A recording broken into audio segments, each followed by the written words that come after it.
Good afternoon.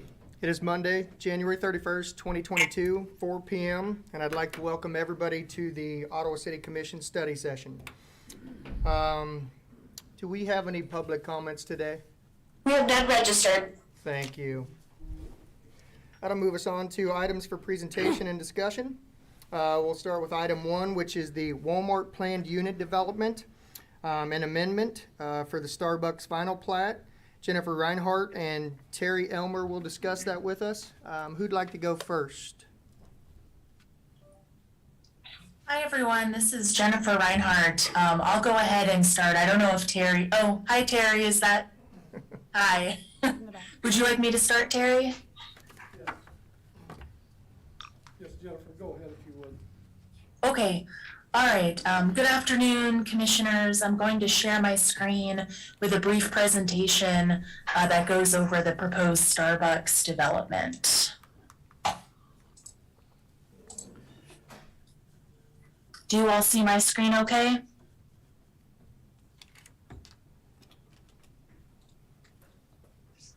Everyone can see it? Yeah, we can see it. Okay, great, thank you. So quickly, this is the item before you this afternoon is to consider an amendment to the Walmart Edition planned unit development to create a new lot on approximately 0.67 acres for a proposed drive-through Starbucks coffee shop. And a quick clarification that this is called the Walmart PUD, but it is not the site of the Walmart. This image to the left shows the general location on 2160 Princeton Circle, as well as the current zoning and future land use. This item has been before the Design Review Committee, the City Engineer, as well as the Planning Commission. I'll quickly go through, for your information, the general layout, the proposed layout. You can see there are proposed sidewalk improvements along Princeton. Not sure if you can see my mouse or not. As well as the drive-through and required parking spaces, as well as... Hey, Jennifer, Yep. All we're seeing is your study session, the cover page. That's all we... Oh. They're on the side, if you can kind of scroll down to them. Huh. There you go. Okay.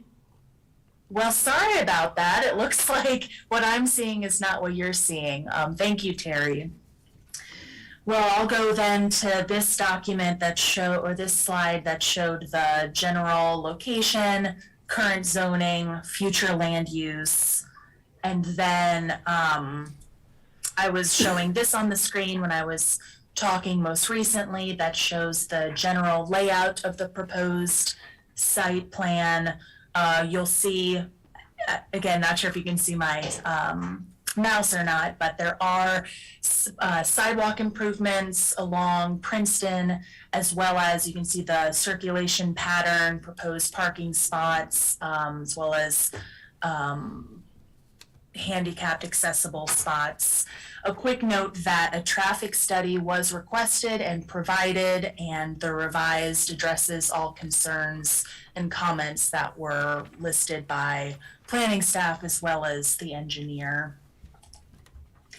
Landscaping plan, just for your review, you can see it does meet with requirements of the planned unit development and is shown here with the spacing and types of trees as well. Elevation drawings were submitted. There was discussion at the Planning Commission to make sure that the materials selected would be of good quality, and the developer's response assured the commissioners. So overall, the materials and elevation were approved. There was some discussion about the proposed enclosure that the developer is present on this call and can answer any questions the commissioners might have. And then, as well as site plan approval, the other item before city commissioners is the final plat, which is shown here with the most revised version that does address all of the pending staff comments and does conform with the regulations I'll go through quickly the items or the findings that staff prepared. So one, it was found that the plan does conform to the article and the regulations. The traffic study, the stormwater management, and the erosion plan have all been revised to satisfaction. It's been found that the development is compatible with the surrounding area and the planned unit development that was created in the 1980s, but the overall layout and, again, the building materials and elevations conform and are compatible with the surrounding area. This is where there's that McDonald's on the south of the property. Found that the proposed plan does conform to the subdivision regulations and the comprehensive plan that indicate it continued commercial development. So this proposed drive-through coffee shop would or is in line with the future land use for the city. And then it does also conform with the engineering standards. Again, the revised erosion and stormwater plan all address the pending or the comments and do meet the standards for development as currently submitted. And then this outlines the location of the streets with the traffic. As proposed, it has 3 locations to enter the site. Again, this was given a lot of review with that traffic study, and overall the comments were addressed with how to enter the site and between those 3 locations. And one of the items that the plan did come up with the Planning Commission was the installation of sidewalks along Princeton to meet up with future development and sidewalks in that area. And then quickly to close, so a public hearing was held before the Planning Commission on January 12th of this year. And it was the recommendation of the commission that the site plan of this proposed Starbucks in the Walmart PUD, as well as the final plat, be approved pending the acceptance of the public dedication and easements. And so that is the end of my presentation. I'd be happy to answer any questions from the commissioners. And again, the developer and engineer are also present on this call to answer any questions or speak more about the proposed development. Thank you, Jennifer. Terry, do you have anything you want to add? No, she covered for the majority of what we're here today with for this PUD modification for the final plat. Okay. Commissioners, do you have any questions for either Jennifer or Terry or the developers? I've got a question. I know that that area has a certain sales tax. Terry, do you know, or Jennifer, what that sales tax rate is? It part of the CID that's in place? I can't answer that. I'm not certain if Ms. Landis would be able to help us with that question. Sales tax on this PUD.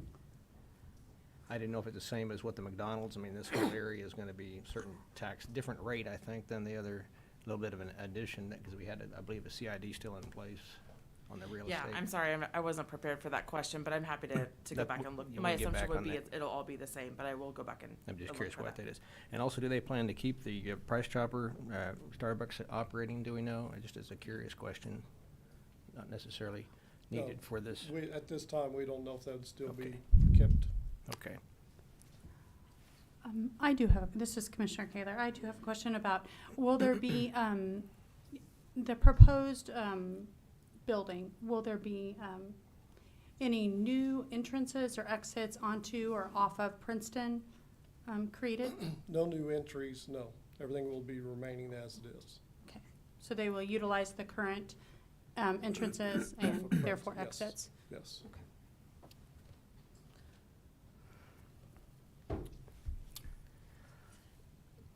Jennifer, Terry, one of you, you mentioned earlier that there was a public hearing. Was there any opposition? And if so, what were some of their concerns? I would lean that to Jennifer to answer. I wasn't at the meeting, so maybe she can. Yeah, thank you. So, no members of the public were in attendance at the public hearing other than the developer himself. To my knowledge, we didn't receive any letters or virtual correspondences from the public. They were notified, per the city regulations. So no stated opposition has been filed with this project. Thank you. And for the developer, who's that? I don't see the name on the screen. Matthew, there he is. Hello, Hello, Matthew, how are you? I'm doing fine, thank you. Thank you for allowing me to be here this afternoon. Absolutely. First of all, thank you for your commitment to our community. If this ends up going through, this is a great little addition to our town. Couple questions. If this does end up going through, when do you plan to start building, and about how long before you might be complete? Yeah, those are good questions. So we actually have the project. We sent it out for bids this week. That's happening. Our goal is, if everything goes through, we're going to submit for permit as soon as it gets approved. If it gets approved this week, and after that, we're anticipating a potential start of the first half of March and a potential completion of the first half of July. So our part as the developer is to build the building and the shell, the finished shell, and the site and everything. And then Starbucks will come along with another general contractor to do the interior finish out. They typically take about 2 to 3 months to do the interior part of it. I know it's their goal to try to get this thing open in the fall. So you're saying the building would be complete July-ish, and then maybe Starbucks opening around October? Yes. Okay. That's the plan. Thank you. Commissioners, any other questions for either Matthew or Jennifer or Terry? If not, thank you all very much for the information. And Commissioners, I'm assuming we probably want to put this on for next week. Is that the request?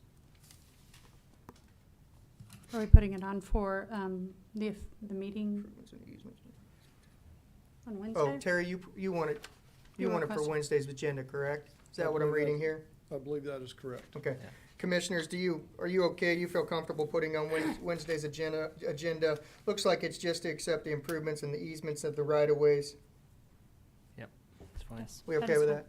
Okay, good. That's what we'll do. We'll move it to Wednesday's agenda. All right, Thank you. That will move us on to item 2. Floodplain regulation amendment with Jennifer also. Welcome back, Jennifer. Thank you so much. Good to be here. So again, through the chair, so this, I forget when I was before your honorable body about this item before, but this is in follow-up to that. We wanted to provide an update with the proposed, or a draft version of the amended floodplain regulations that would meet the requirements, the state and federal regulations. Again, these, to be in compliance with FEMA and be part of the National Flood Insurance Program, these regulations would have to be adopted by March 8th. And so we're bringing this before you for discussion before a potential public hearing before your honorable body to have public input as well. So we have included the draft revisions for discussion. I'm happy to answer any questions. It shows additional language in red, again, that now complies with new state and federal regulations, as well as old language that has been struck through for non-compliance with these updated regulations. I did want to note that this has been tentatively reviewed by the state chief engineer, but will have to be approved by that chief engineer before your honorable body can take action before the 8th. So other than that, I am happy to answer questions about the process, or if you had a chance to review the proposed draft amendment changes. And again, I know that this item will go or could potentially go before you again at an upcoming study session prior to the February 16th public hearing. Commissioners, do you have any questions for Jennifer? Jennifer, did this include also any changes in the flood zones in our community? Yes, so if I understand your question there, the maps have been revised and those will go into effect on March 8th as well. Was that your question for the maps or was it for the language? For the maps themselves, and is there a way we could take a look at those to see what did change and where the areas of concern are? Yes, I will go through the records of the previous planner to locate those maps, and I will make sure that those are sent to you before the next study session. But we do have copies on file. I believe there was only one address that is now, or one additional address that is in the new boundaries. So not a lot of changes, but I will make sure that those maps go before you to look at. Very good. All right, thank you. Yeah, I think the maps would be a good idea to have, just to, so we can post so the public can see. Commissioners, any other questions for Jennifer?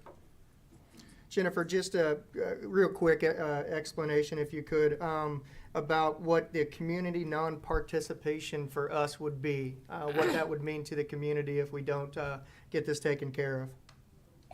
Yes, thank you. So FEMA did provide a one-pager of the effects of if Ottawa does not meet this March 8th deadline, and it would result in, and I'll have to pull that up on my end, but my recollection is there would not be the possibility to participate in the flood insurance rates, the reduced rates, and it would, I'm sorry, I'll have to, No, I'd have to, I know it was an attachment, but I don't have it up on my computer, but it would really limit property owners from getting discounts on flood insurance rates. It would also limit the city's participation and receipt of federal funds for flood initiatives, so that there are a lot of implications if the city does not meet this March 8th deadline. Yeah, that's the flood insurance one was the important one. That, I mean, there's 8 different bullet points here, but the flood insurance, it just says no flood insurance is available for any building located within a non-participating community. So certainly something we need to get taken care of. And we would like to believe that everybody read through the 213 pages that we have on our agenda today, but they may have skipped over that part. So I did. Oh, I okay, mean, yeah. but I got nothing better to do. So. But yeah, I just wanted to point that out for the community if they didn't happen to read that. So, commissioners, any other questions? All right. Thank you once again, Jennifer. All right, thank you. That moves us on to item 3. We'll do, I guess, again, Tyler, 3, 4, and 5, since we've kind of went over this before. This is the Premier Auto Project Plan, the Tax Increment Financing District, the ordinance approving and adopting a project plan for redevelopment, and the resolution of intent to issue industrial revenue bonds. Tyler, how are you? I'm well. Good afternoon, Mayor and Commissioners. How are you all? Can you hear me well enough? We can. Very good. Well, I'll try to keep my remarks brief this afternoon, but yes, items 3, 4, and 5 on the study session agenda is a continuation of discussions we've had at prior study sessions and prior commission meetings about this project. The project actually is planned in 2 phases. So the project is located along East 23rd Street, and it's just east of the Comfort Inn and Super 8 motels. Phase 1 involves the relocation and expansion of the existing Victory Chrysler. Do you remember how much our total fine write-off was supposed to be? Hey, Terry, can you mute yourself, please? Yeah, when we wrote off the big check. All right. All right. All right, Tyler. So phase one of this project is a relocation and an expansion of the existing Victory Chrysler Dodge Jeep Ram dealership, which is currently on West 23rd Street. They're moving east on 23rd Street. So that's phase one. And phase two would be in the next few years. There is to build a building there, a new dealership, and bring a second new dealership to the community. So to do this, they've asked for tax increment financing assistance to help reimburse the developers costs for infrastructure. They have a number of improvements that are needed to 23rd Street there in front of the new project site. And they also have several stormwater improvements that they'll be making to the parcels that will contain these new dealerships that they'd also like reimbursed with tax increment financing. So the TIF request, the tax increment financing request, is one incentive that they've asked for. The other incentive that they've asked for on both the phase one dealership and the phase two dealership are industrial revenue bonds to provide sales tax savings on construction. And what we've done is, working with staff and working with the developer, we've put together a development agreement that has several safeguards in it, and basically provides the developer access to these two different incentive tools based on their completion of the phase one and the phase two improvements. So for both the phase one and phase two buildings, they need to complete these improvements to 23rd Street. They need to complete these stormwater improvements. And the developers team asked for a total of $2.5 million in TIF reimbursement. Looking at that with your staff and your consultants, we felt that TIF reimbursement infrastructure in the amount of $2.2 million was more appropriate. So the development agreement caps the developer's reimbursement at that $2.2 million amount. Another limitation that's there on the developer's reimbursement is to limit their TIF property tax increment collection to a 15-year term instead of a 20-year term, which is 20 years is the maximum allowed under law. But again, we thought a 15-year term was a bit more appropriate in this instance. The other things that we've done to sort of protect the city's interest and to make sure that the developer is really only getting what they need to make this project successful is the developer really only gets reimbursed for the costs they've incurred. So instead of just turning sort of the spigot on, if you will, and paying the developer $2.2 million regardless of what happens, the developer has to build the phase one dealership and complete these public improvements and demonstrate that they have spent every dollar that they're asking be reimbursed. And then that reimbursement occurs from the property taxes that are generated from the new building over that period, that 15-year period. The same goes for the sales tax IRBs. The developers team only has access to a sales tax savings on the phase one dealership for now. They will have access potentially to sales tax savings on the phase two dealership, but they have to complete that within 5 years or so from now in order to have access to that incentive. So we've tried to come to an agreement that gives the developer the tools that they need to make this project successful, but also limiting the impact on the taxpayers and the other taxing jurisdictions that are affected. So at your Wednesday commission meeting, we are requesting that you continue the public hearing on the TIF project plan, and that's a statutory requirement. I will be there at your meeting to present the TIF project plan and answer any questions. There's also an ordinance that approves the TIF project plan and approves the development agreement. That's the second item that we're requesting be placed on your agenda. And the third item that's being requested be placed on your agenda for Wednesday is the resolution of intent for the sales tax industrial revenue bonds. And with that, I'm happy to answer any specific questions you have. Commissioners, any questions for Tyler?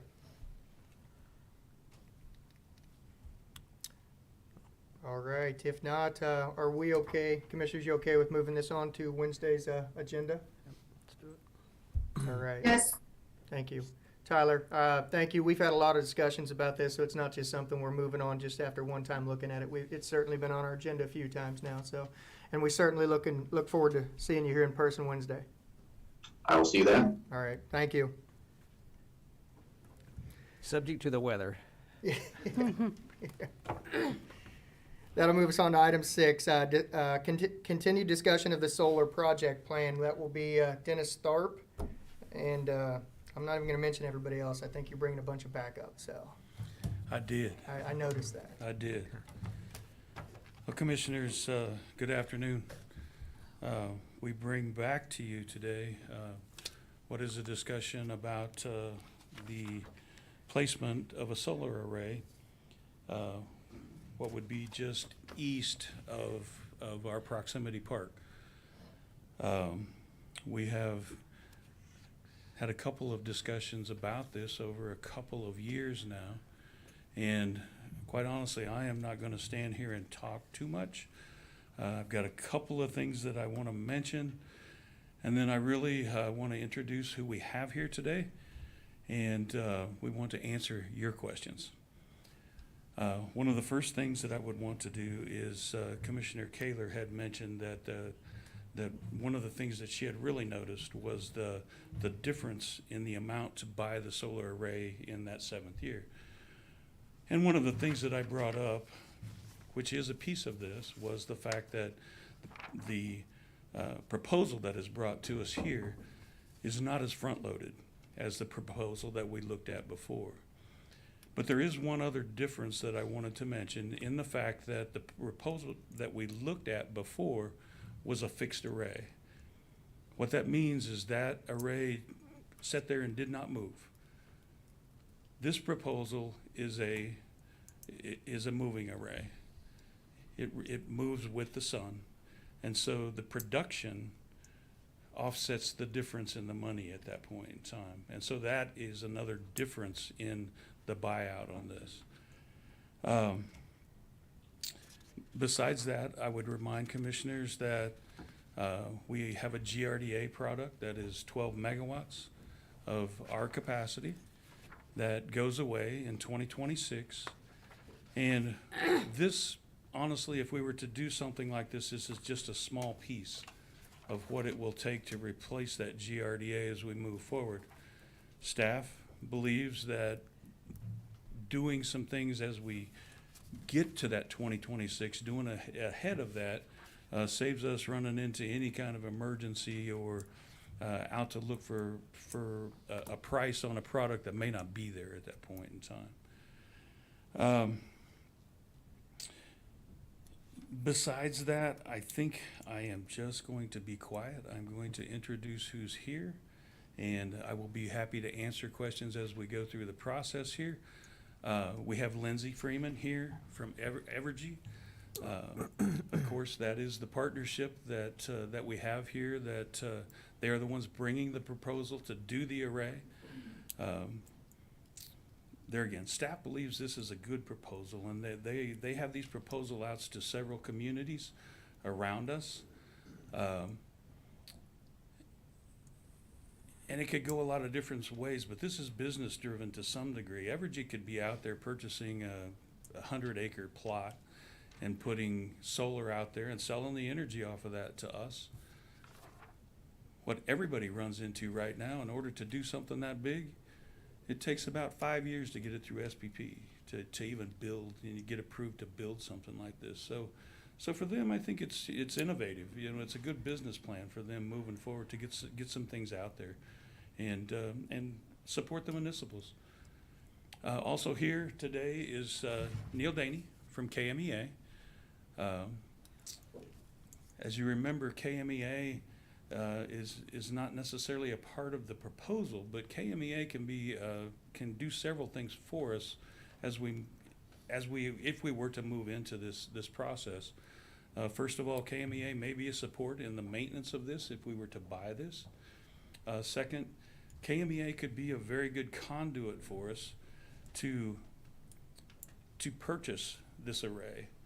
KMEA could borrow that money and be a conduit then that we would pay back through the monies that we pay now on our other on our other energy products. And they've also been a very good partner, and always are a very good partner when it comes to reviewing some of these types of things. And Neil has been a big part of looking at this proposal and picking it apart, so to speak, and trying to make sure that everything was where it needed to be. Thirdly, I have two folks from, we are kind of honored to have two folks from Baldwin here today. I think all the commissioners had said something about wanting to maybe talk to some people from Baldwin, and as you know, they have a 1 megawatt array, and as I understand, they're about to do 2 more megawatts with a proposal from Evergy. But I have Rob Cully here, who is the Public Works Director, and then Jeff Winkler, who is the Superintendent of the Power Plant at Baldwin. So that's who we have in the room, and I will step back and let you guys fire away questions. Commissioners, you got any questions for any of the folks here in the room? Well, I suppose the Baldwin folks, they can come up to the microphone, or where they right here? I guess my first question is how long you've been producing, and how did you come to this conclusion this is a good alternative? I can speak. My name is Rob Cully. As Dennis said, I'm the Public Works Director for the City of Baldwin. When this project got started, I was the Superintendent of the Power Plant, so I can speak more to the early and beginning stages of this project.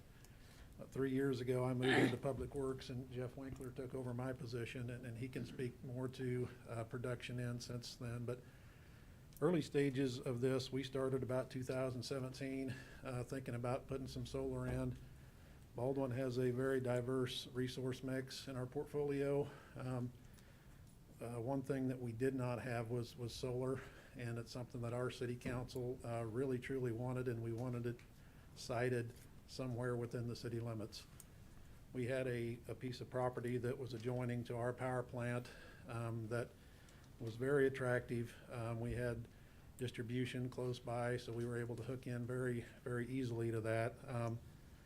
And 2017, 2018, there were several, I don't know if we'd want to call them pop-up companies, but we had several folks that were making visits quite frequently to the city of Baldwin, trying to sell us a solar project.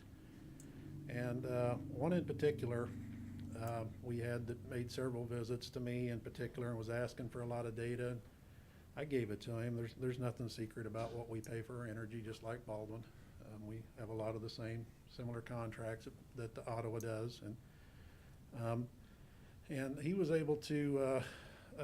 He got tired of waiting on me. I knew what he was offering wasn't a great deal for Baldwin, and so he ultimately did an end run around me to the city administrator and got an audience with our utility committee. And I was in attendance of that meeting that night, and it looked like that was going to move forward with no RFP. It looked like they were going to move on this proposal from this company, and Jeff and I were both at that meeting. We were able to get that stopped and convince the utility committee that we needed to go out for proposals on this, not just to go with the first company. And coincidentally, that company is no longer in business today, which was 4 short years ago. So I guess I don't want to get too far. I just want to give you a little bit of the history of how we came about with our solar. We did go out for RFPs. We did receive 3.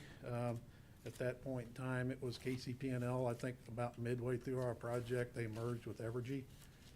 And I will admit that I was a little bit apprehensive about going with KCP&L at the time.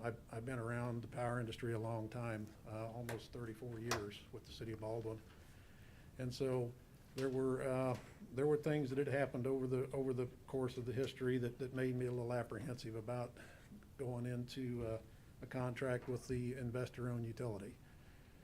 I will say though that since then, since the solar field has been built, coincidentally, as you know, that Evergy did get the bid on that. They were the low bid.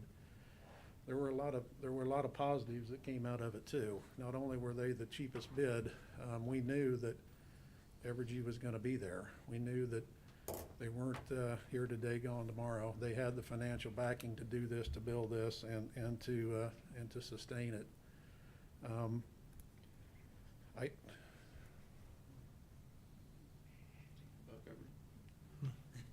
Did I answer your question, or did I get clear I around think you got it? a good kind of how, just kind of want to know what the history was, how it came about. So you placed this on some of your own city-owned property, is that right? We did. Okay, Yeah, all we have right. a spot right there next to the power plant, and it was just almost perfect for a 1 megawatt, which we were looking at the time. Okay, and you plan to expand at that same location? No, Maybe somewhere else. we're looking at a spot across town by our grade school. Okay, other city-owned property again? This Okay. property's owned by the school district. Okay, I got you. And so obviously with the first round that you say you put that in 2 years ago or 3? The actual solar field went live about August of 2018. Okay. And so something tells me that We're coming up on 4 years. if you've been satisfied with that so far, obviously you expand. If you weren't satisfied, you wouldn't be expanding today, would you? Right. We're and talking we about that. We certainly wouldn't be considering another contract with Evergy. But I will say that they've been very, very good to work for, very responsive. We've had issues with the solar field. It was the first one, the small site that they put in, and you know, we were glad to get it. I think Baldwin, this is data that I can remember from 4 years ago. We're nearing 30% of our load covered by renewables, which is, I think, is really good for a city the size of Baldwin. Okay. So, you know, it hasn't been without problems, but everything that we've had, as far as I know, and I can let Jeff speak to some of this too, Evergy's been very responsive because it's in their best interest to make sure that solar field's producing at all times as much as it possibly can. And are your panels like the ones we've been talking about, do they move with the sun or are they stationary? Do not, ours are stationary. Yeah, We didn't have enough land to, it takes a significant more ground to get the panels that actually move with the sun, Okay, is all my right. understanding. Okay. Are you looking for your next project to be fixed or an array? The next project is slated to be a tracking system, movable. Is there anything we're not asking you that you think we should ask you? Nothing really comes to mind. You know, this is our first meeting down here. I don't know what you've talked about up to this point, but, and I will say that we'd welcome any or all of you to come down and tour our facility if you have any reservations or hesitations about what it looks like, the footprint it takes up, the equipment, what it looks like actually installed and working, the site itself, the SCADA system we have it hooked to. We'd welcome any or all of you on a field trip of sorts to come down and see it firsthand. Do you produce other electricity beyond the solar? Yes, Do you have we other do. yes, we have production? power plants, yes. Okay.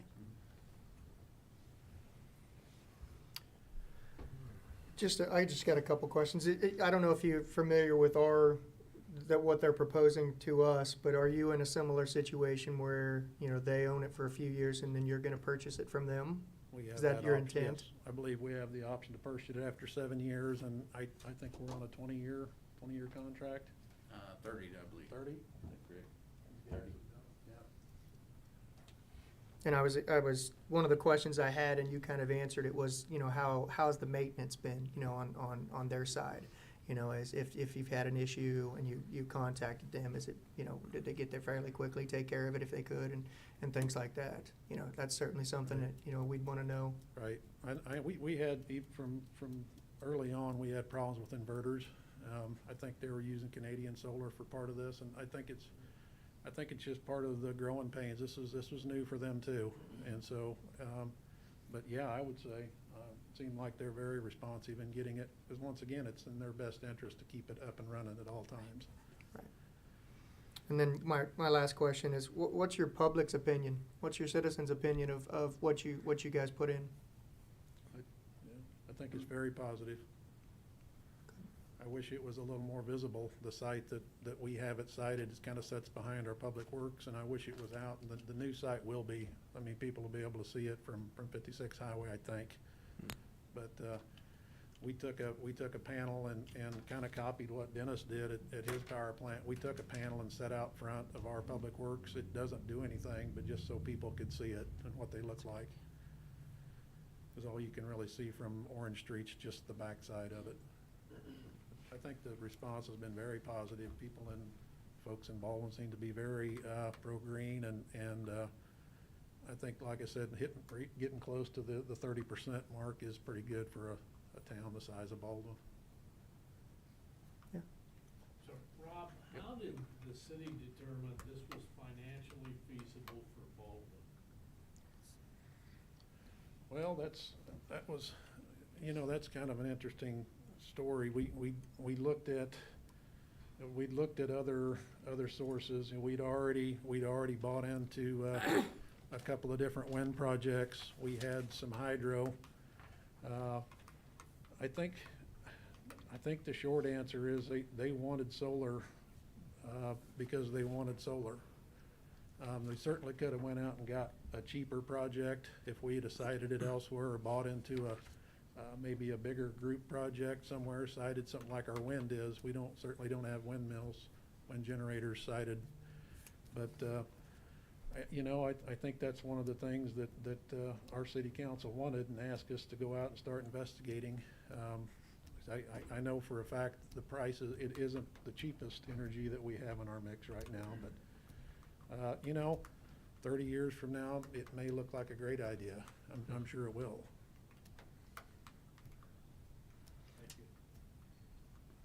Commissioners, any other questions for Jeff or Rob? Thank you. We certainly appreciate you Yes, coming down thank here. you. Yeah, like I said, if you guys would ever like to come down and see a We will. field trip, take a tour anytime. I'd be happy to show you. Thank you. Thank you. Would either of the reps for KMEA or Evergy like to say anything? No? Okay. Commissioners, any other questions for Dennis or anybody else? I have additional questions. When we discussed this project in August 2020, we discussed a few I'm sure they're industry terms that we don't necessarily understand, but we discussed, and it's in the PowerPoint today, a 30-year PPA. And could you re-explain that to us? And then could you also explain the 35-year levelized cost of energy? Who can do that? I can do that. Come on up, Neil. Yeah. We want to hear from you. Yeah, sure. We don't want you to drive all this way and not come to the bank. Yeah, absolutely. Thank you. Thank you, Commissioners. PPA is industry known as a purchase power agreement. So if you were to elect to do nothing after year 7, so you don't purchase it, KMEA does purchase on your behalf, you would just enter into a 30-year PPA. And the way it's structured right now, I think it starts out at a certain price, then it escalates 2.5% every year. The reason why they did that is just because I believe it fits in better with rates, and if the ultimate economic benefit is to purchase it, either the city purchase it or KMEA purchase on the city's behalf, then that kind of structure works best with your retail and wholesale rates. So that was kind of but if if something were to change and you just wanted to do a flat PPA price, then it would be a little bit different. It could be flat, or it could be start out a different price and escalate. But I think the goal was to, okay, if the economics say to purchase this after year 8 and it's better for the city, then, or I'm sorry, year 7, year into year 8, it's better for the city, then let's just go ahead and put the pricing where it's a little more attractive, and then maybe the buyout is a little bit more, but it's kind of 6 in one and half a dozen in the other, the way you structure these as far as the economics go. You can either, as Dennis said, kind of have it more front-loaded, and then it's less of a purchase price towards the end, or have it lower in the early years and then have more of the purchase price, but the economics are virtually identical. And then, so the levelized cost of energy, sorry. No. So then the levelized cost of energy, if you look at purchasing the asset after year 7, what I think is in the financial model is a 20-year bond at 2.5%. So after year 27, you have a asset that is completely paid off. And then the life of the panels are expected to go 35 years. So when you look at having an asset that's completely paid off after year 27 and just having operation and maintenance expenses, then you get into very attractive prices because you have an asset that's paid off. And then if you take in all the dollars and spread them over the megawatt hours over the 35 years, that is the levelized cost of energy essentially for that. So I appreciate you giving me that context, because I went back and I looked at the August 2020 PowerPoint and the presentation that was made to us on a 5 megawatt project, and the 35-year levelized cost of energy was $27.60, and then in 2021, in December 2021, the 35-year levelized cost of energy was up 20% at $32.92, and so I wonder if you could help me understand that a little bit. Where did that increase come from? Yeah, thank you, Mayor and Commissioners, for having me. Lindsay Freeman with Evergy. Neil and I actually talked about this very question earlier today, and when comparing those August numbers to the numbers we presented today, we had different assumptions in there for that August proposal. So if you all are familiar with how capacity works, in that proposal we had the solar at, I believe, 50 or 60% and at a higher dollar value.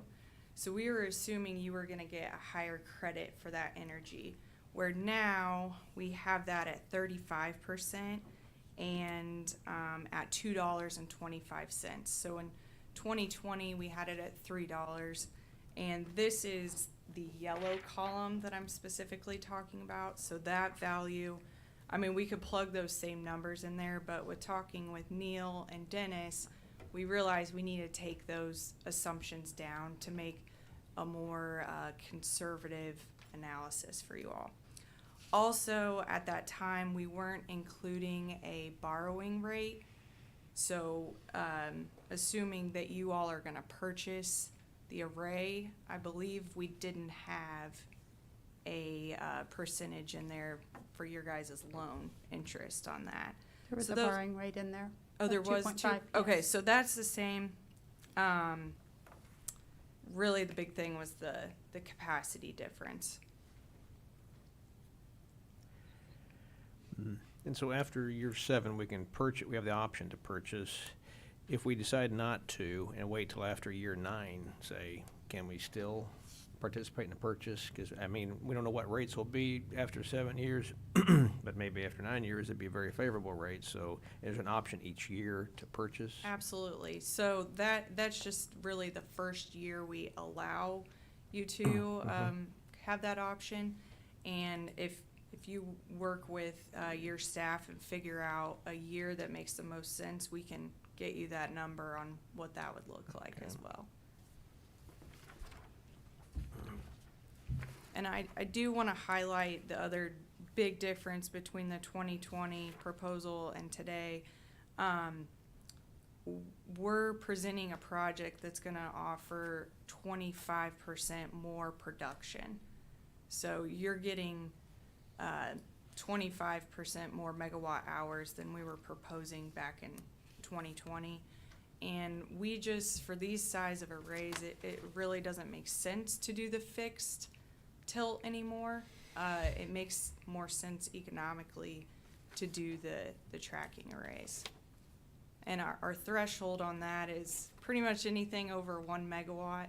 It makes the most sense to have a tracking array.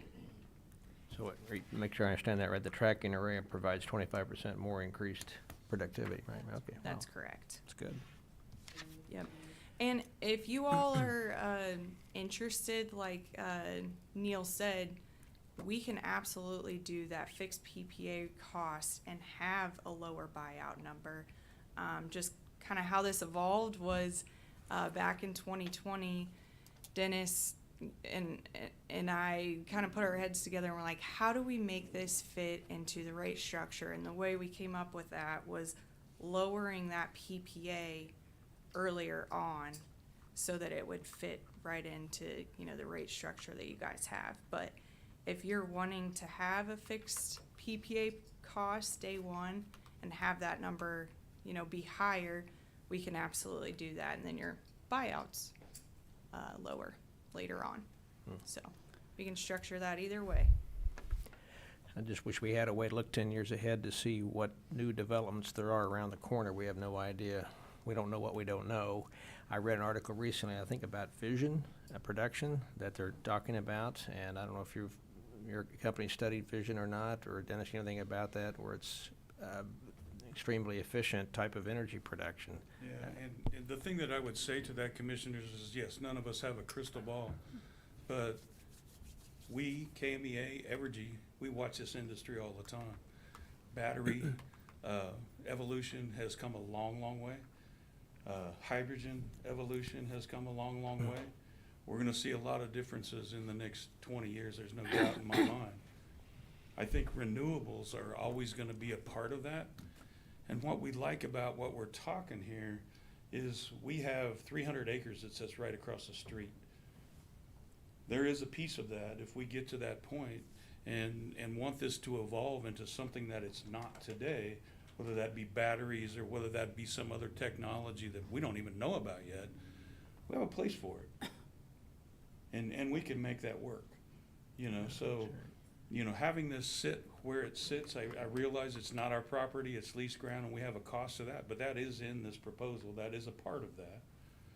But we also, there again, have options to do some of the things that are coming down the road. Yeah, Dennis, I'm glad you came up. That's what I was wondering about too. If we have any city-owned property, have we reviewed anything that we've got that we could place this and not have to lease the space? We've scratched our head till there's a lot of hair gone, you know, quite honestly, and we simply don't. Yeah. We just simply don't. You know, we've looked at our other industrial park where there is some property, but it's not an ideal site. It's in a floodplain part of it. We've looked at all across our footprint. And at this point in time, to have 40 acres, which it will take for this tracking array that we're talking about, we do not have city-owned property that would accommodate that. Yep. And do we know, I know the lease rate we're talking about on that property, if I remember right, what was that? Was it, how much was it? It was $500 an acre. Per year. Per year. And I don't know, is that standard in the industry? Do we know? I think I mentioned last time we talked that I know of properties right now that are being leased from folks out of California, and I'm talking mega acres. I'm not talking 40 acres. I'm talking sections of ground that are being leased at, some of it at $1,000 an acre. So what we're talking about here is fair, very fair.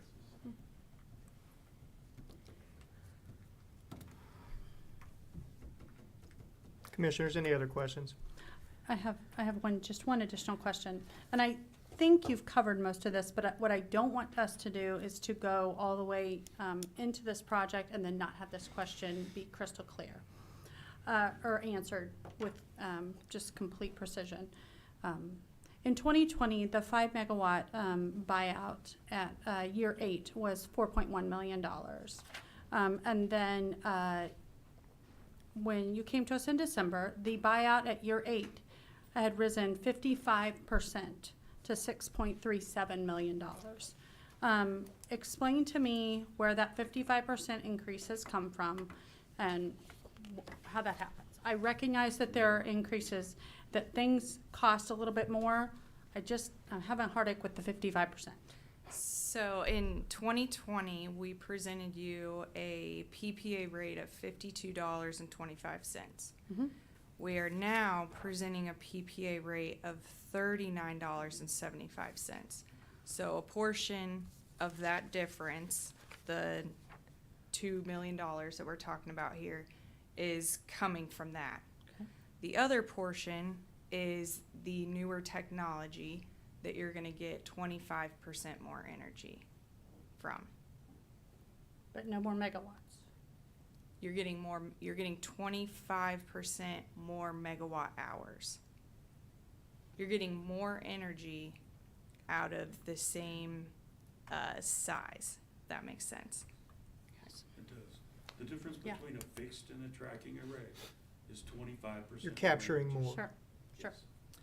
And I went on and did the numbers if this was a fixed PPA. So we'd have it start at $52.25, just like we did in 2020, and your buyout would be $5.4 million. So that difference is about $1.2 million, and if you crunch the numbers, you'll see that that equates to that 25% more energy. You've answered all my questions. Well, and I'll kind of continue with what Commissioner Kaler was saying. I would really like some more information on what you mean by front-loaded. And I think you're kind of getting to it.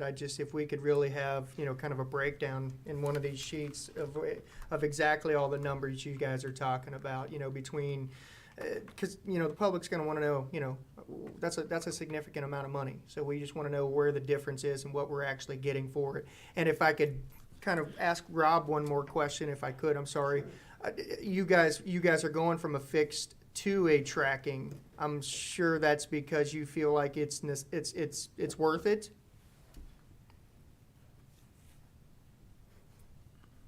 I can try to answer that.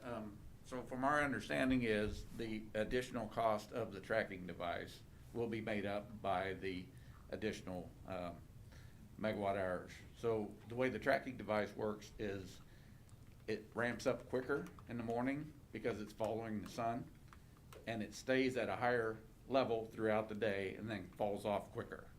Where our typical fixed has a more peak shape, where with the tracking it's going to be a quicker up and a quicker down, but the peak is going to last longer during the day. So that's where it comes up with the more megawatt hours over the day or the year, or however you want to figure it. Sure. So I think the technology has gotten better since 2017, and then also looking at the economics of it is why right now we're looking at a tracking device over the fixed. Yeah, the economics is the important thing. I mean, Right. I don't want to, possibly spend 25% more for tracking if it's not generating 25% more in megawatts. So, Right. I think it absolutely would pay for itself. sure. Thank you. One of the things that I just remembered was you all are participating in a couple of different wind projects that KMEA is involved in. And I think early on the decision was made to retain the RECs. I think recently you all have sold some RECs, and that kind of fluctuates depending on whether the city, quote unquote, wants to be green or not. But solar also comes with renewable energy credits as well. So that's another piece that we didn't put in the economic model. And so right now, I think wind RECs are trading around $4 to $5. And I think I've heard from some market folks that solar is right around that same dollar range. So that's something that you can, if you've got a tracking system that's producing more megawatt hours, then you have more RECs associated, because it's just essentially how many megawatt hours did the facility produce, and then you take that times the dollar value of what someone's willing to purchase for the REC. So that's around $4 a megawatt hour or two. So that's something that just offsets the overall project cost for the city of Ottawa. So Neil, can you explain to the community what benefit those RECs are to them? Sure. So, industry-wide, if a city wants to, Baldwin's probably, he mentioned 30% green. In order to be considered green, we have hydro and we have wind, and they have solar now. So in order to technically consider yourself green, you have to retire those RECs, which is something that some of our cities did, and then they opted out and are selling them. It just really depends on the community, what they want to do. But if you want to have green attributes in your portfolio and you're not necessarily claiming them to be green, then you can sell those renewable energy credits that come from wind and solar. Thank you. Yes, sir. Any other questions, commissioners? The only other question I would have is that, how does the process move forward? Dennis, how do you see this process moving forward? At present, Evergy has presented to us a memorandum of understanding. In order to move forward, we would need to sign that with Evergy. There is a ceiling on that memorandum of understanding at $15,000. And what that does is move forward on the property with geotech and the beginning of some engineering for this project. That does not commit us to the project. It does commit us to that $15,000 or whatever is spent of that $15,000 should we decide not to move forward. So that MOU at present is hanging out there, and we need the decision to decide to sign or not to sign at that point in time if we want to move forward with this project. Once we have done the geotech and the beginning of the engineering and see that everything works, right here is the proposal. And we can begin that process. We have some things in this that you saw, you know, some of the grading, the busting of those dams. There's a couple of ponds out there. Some of the hookup on the electric side as far as the distribution side. We have some things that could be called soft costs that we can do internally that we would have to do, and then Evergy's, you know, got their portion at that point in time to do. And those are laid out in the PowerPoint.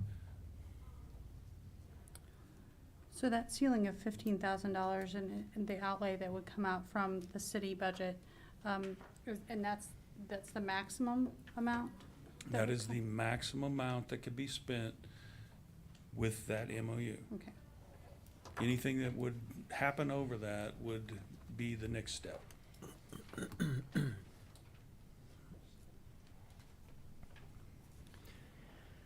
Good. I was just gonna add one more thing to that. So if you all do decide to move forward after, you know, the geotech is done, you don't owe us anything. So we only would charge that amount if, you know, later on you decided we're not doing this. So that would be the only thing that you're out. Okay. I guess in that question, I'm just thinking, are there other cities looking at this besides Ottawa? Go ahead, yeah, go ahead. Well, Baldwin, Yeah. they're, you know, talking about doing a, second project. Yeah. Osawatomie, you should be seeing a press release come out from them here soon. They've voted to move forward, last week. We already have Osage City signed up. They've already signed their PPA. Their project will probably be going online early 2024. And there's several others that we're talking to, but those are kind of the ones here. I'm just wondering why cities like Emporia, Topeka, Kansas City, are they not interested in this kind of thing, or they got different plans So those cities actually Evergy serves. already? So, yeah. I see. We do have a business within Evergy that serves our service territory as well. But for a city like Topeka to do a project, it would be more, you know, they don't have their own municipal utility. So it'd be more like rooftop type stuff that they would do. I see. And Okay. they are actually looking at doing stuff like Something like that as that. well. And I guess I got a question for Paul, being, I hate to put you on the spot here, Paul, but could you tell us about when people look, when people, So many balls. when people look at our community as a possible place to relocate or expand their business, are they asking these questions about green energy? Yeah, and I'm glad you gave me a chance to come up. So, yes, to answer your question, green energy is becoming a bigger and bigger deal with industry that's looking. That I'm starting to see that as more of a normal question. Do you get green energy, and how much of it is your energy is green? The other thought I had listening to this conversation, a couple of things. One, I want to compliment Evergy. They're a good member of FCDC and have done a lot kind of quietly behind the scenes financially with us to help the community. So they are a good partner. Mayor, you and I have had just a preliminary conversation about Proximity Park. And as we're having this discussion, I'm thinking if you're needing 40 acres, you might want to consider visiting with the ownership of the park, investors, and maybe setting aside some acreage and put this there, and then you're not paying any lease. We've already done a lot of the geo work and a lot of the groundwork. I don't know if that fits or not, but that might be something to consider, is use some of that land in Proximity Park. That certainly would not, in my opinion, hinder our ability to market it. I think actually it's an asset. Because back to your point, it's, well, do you believe in green energy? Well, it's right there. Yeah. So yeah, to answer your question, it's a positive, and I would encourage the city to do something along these lines. I support it 100%. Well, and Paul, real quick, some of those companies that might be possibly moving out there can certainly purchase the RECs to help with their Absolutely. portfolio. Yeah. Which would benefit them moving there. Yep. Instead of us selling them back to, the market, yeah. Yeah. Yeah. Yep. Yeah, I think it's a great idea. I appreciate the presentation they've made. Thank you. Now Dennis is gonna shoot down my idea. If I may. Yeah. Two things. First of all, you are absolutely correct, Mayor. We are in discussion with one of our larger industries in town right now about their need to purchase RECs. And that could very well be the way we move as we move down the road. We have done both. We have sold our RECs, and we have retired and kept our RECs. It's kind of a moving target as to where we want to go with that. But as we see more and more of these larger companies needing to show in their portfolio of that green energy, which, keep in mind, we as a community are 36% renewable also. You know, so we have done pretty well to that end, and this just begins to pad that, quite honestly, and creates more RECs to sell. Second, early on, yes, we did have that conversation about putting this in Proximity Park. And at that point in time, at least, there was really not an appetite for that. And that's why we began to look for a different direction. So we'd be more than happy to have that conversation again. But at that point in time is what really kind of predetermined our direction to figure out where we were going to go. Put this in. Being right across the street is not a bad alternative, quite honestly. So, Yeah, I think we should keep every option open at this point. For absolutely. Sure. And then one other thing, we're going to have a discussion fairly soon with Dogwood, right? Is that a discussion that's happening this year about a continued relationship with them? Our contract with Dogwood runs out for a few years yet, so no. So, but they're No. okay. Is that the one I'm thinking about that we were going to have a conversation with that's similar in size that we could fill that? GRDA. Okay, yeah. So that's a little GRDA. bigger. So we continue to have discussions through Thank you. KMEA with GRDA, yes. Okay. And what that looks like moving down the road at this point, we simply do not know. Neil, do you want to speak to that? I was just going to mention that we have started those conversations with GRDA. The way that it's currently structured, it's probably maybe a tad above market. So we're going out on behalf of the members to see if there's something better that we can package for our members. Now, they may come off a little bit, but are we going to purchase the amount of energy that we did back in the early 2000s on behalf of our members? Probably not. Probably be something, a lower amount of megawatts that we would mention. And then have the ability to do utility scale solar, community scale solar, just like this, add more wind in their portfolio. All those things are really what the market is kind of becoming, and it just lowers your overall cost as a community. So anything and everything is on the table these next 3 or 4 years. Thank you. Any other questions? Dennis, anything else? The only thing I would say, Commissioners, at this point in time is 2025 seems like it's a long ways away, but it's not. And so, quite honestly, I believe that in the, probably the next month or so, we need probably to get a decision on this. More than happy to provide the information. I just talked to Neil about that as we were, providing them the information, Mayor Crowley, that you asked for, and anything else that you think of. You know how to get a hold of me.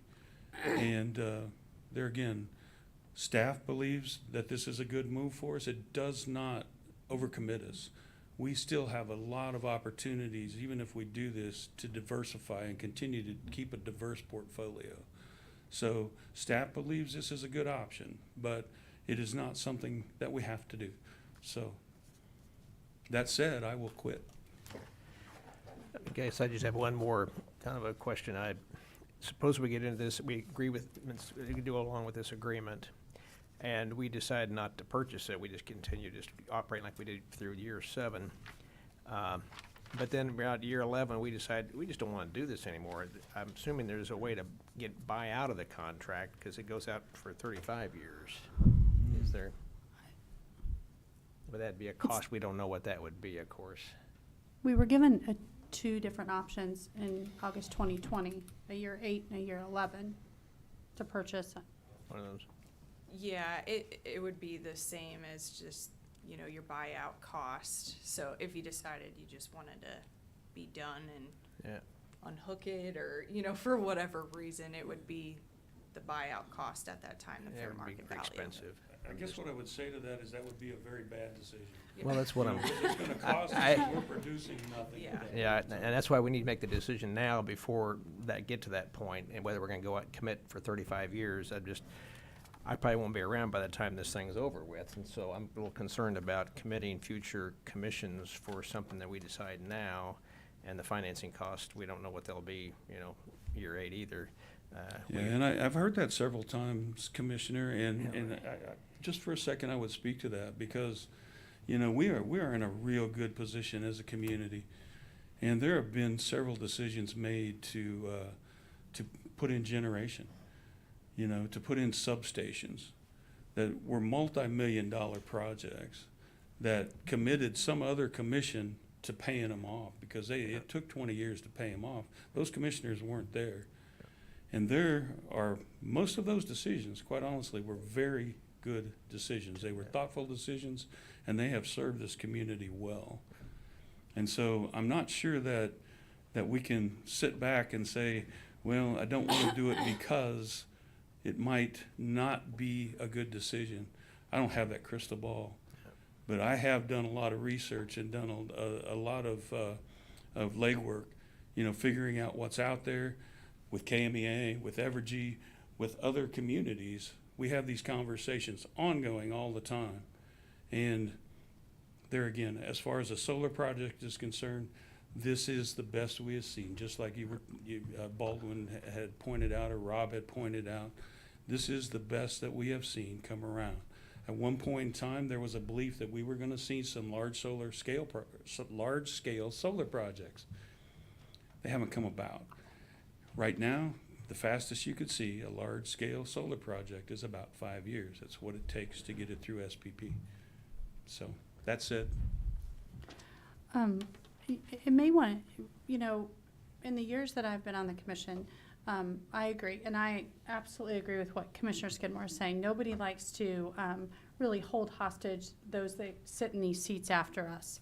And the likelihood that I'll be sitting in this seat in 8 years is probably pretty small. And I agree with that. However, Dennis, you're exactly right. We have gone through and we have made commitments on other energy projects just because really we have to do that, and it's the right thing to do by our citizens. And correct me if I'm wrong, but we've made commitments with Marshall Wind Farm, with Buckeye, and I'm sure I'm missing at least one, if not more, in my time that we've been here. And those go way beyond, it looks like Marshall goes into 2036 and Buckeye goes into 2033. So we've made those decisions. And although I absolutely agree with what Commissioner Skidmore is saying, we also, when it comes to energy, it seems like we have to make those decisions. We just have to.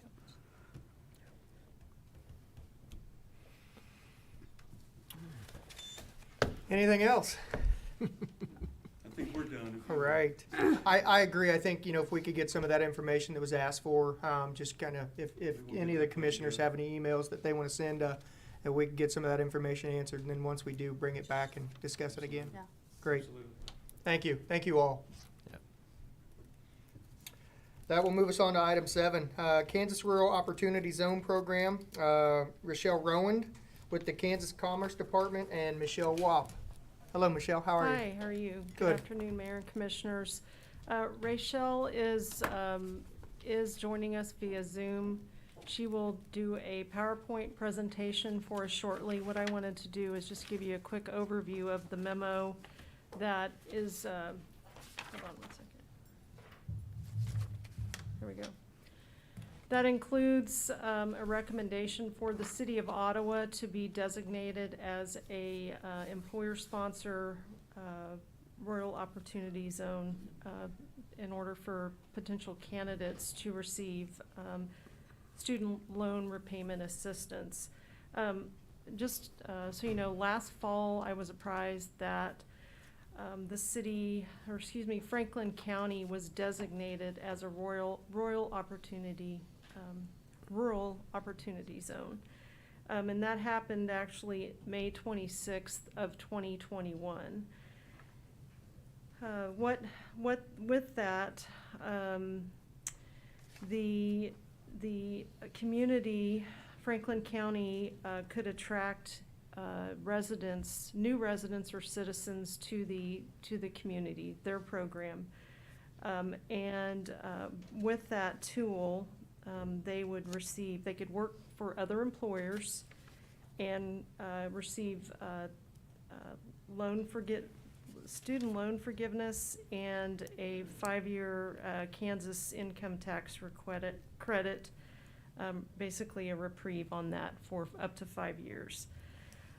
What we have, as many employers have seen, just like the City of Ottawa, we've had challenges with recruitment.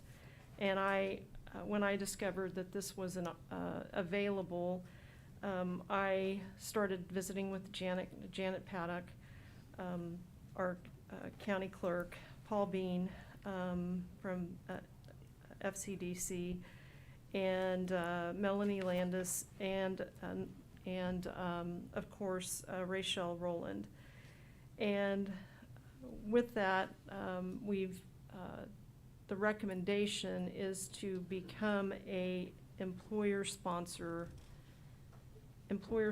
ROS program. And we recommend to set aside up to $9,000 per year for the next 5 years. In the event that we do attract someone who has a current outstanding student loan balance. It's not intended to be used for somebody that wants to go back to school.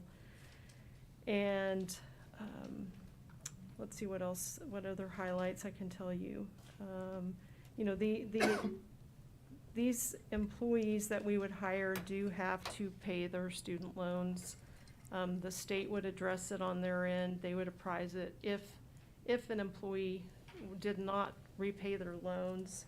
And then our end, we would monitor that and we would address it as the employer. But I just, I know this wasn't anything that we budgeted for this year, obviously, but by participating in this program, it would be another recruitment tool that we could use to attract and retain employees for our organization. And that's really a highlight. I know in the packet you got the memo that I drafted. In addition, there were some additional documents that gave an overview of the ROS program, because there's two ways to go about doing this. But before, if it's okay, I'm going to have ROS, Rachel come on, and there she is. Introduce herself and talk about the program, and she's got a PowerPoint that is not in your packet. Sure. Good afternoon, Rachel. Hi, how are you guys doing? Good, how are you? Good. So I just put together a quick, I shortened my long PowerPoint, so it's only gonna be 12 slides, but they've got a little bit of information each one, just to kind of go over what the Rural Opportunity Zones program is for you, and then I'm happy to take questions. It's my understanding that the city is looking at doing employer sponsorship, not city-funded sponsorship, which are two different things, so I wanna make sure that I can clarify any questions that come up as we go through. Do you mind if I share my screen? No, go ahead.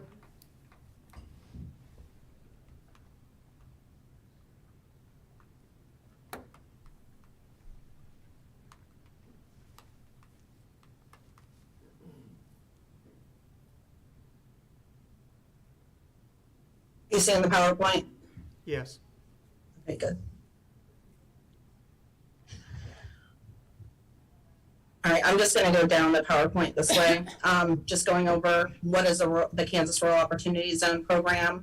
The Kansas Rural Opportunity Zones were established as a tool for communities experiencing depopulation to incentivize new citizens to move to the region. The ROS counties may provide up to a 5-year 100% personal income, Kansas income tax credit to qualifying residents, as well as up to $15,000 in student loan debt repayment assistance. That was not spelled right. Now it is. With this, the history of ROS, I'll go through this quickly. It started in 2010. First applications came in 2011. We had 50 ROS counties at that time. 23 new counties were added in 2012 as they began to see the benefit of the program. In 2014, they added 4 more counties. These counties are all added by statute, so the Kansas legislature will decide who is in the program and who is not. So from 2014 until 2019, we remained in those 77 counties. And then in 2021, we had a bill passed that actually defined what a rural county is in Kansas. And that definition made it populations under 40,000. So that increased our ROS zones from the 77 to 95 counties, and this included Franklin County. These are all the counties that were added based on population. The population is determined by the certified population. The Kansas Department of Revenue posts that July 1st every year. Then the financial incentives. The first part comes with the state income tax credit. I know this isn't really what you guys are talking about, but this is part of it that can be used as the recruitment tool as an employer. Right now, this one is due to sunset in 2023 unless the program's extended. So this will not be a full 5 years unless the program is extended with I think there's a new bill out right now looking at the extension. But a person who moves to the county from out of state who has not lived in Kansas for the last 5 years and has less than $10,000 in Kansas earned income over those previous 5 years could qualify for a 100% state income tax credit. They apply for that credit on the Kansas Department of Revenue website, so they're not going to be able to go through like TurboTax. They would have to actually apply for that credit by filing their taxes on the state's website. The next portion is the student loan repayment assistance. This one, we partner with local communities, so counties, cities, employers, or foundations. The county is always going to be the first step because the county has to opt into the ROS program, or no one in that county can participate in the ROS program, no matter who their sponsor is. So the county has to opt in if the person lives there. This one, we do distributions up to 20% of the qualified loans with a max benefit of $3,000 a year for 5 years. So the state covers $1,500 of that, and then the local partner covers the other half to complete the $3,000 each year. Funding for this on the state side does come through EDIF funds. A lot of people would like to know where the dollars are coming from. It comes from the lottery budget, the EDIF lottery funds.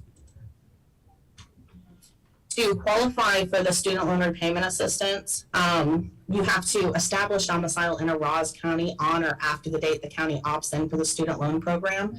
Franklin County did that on the 26th of May, but they didn't become a ROS county until the 27th of May by statute. So anybody who has moved to the county as of May 27th, 2021 could qualify for this program.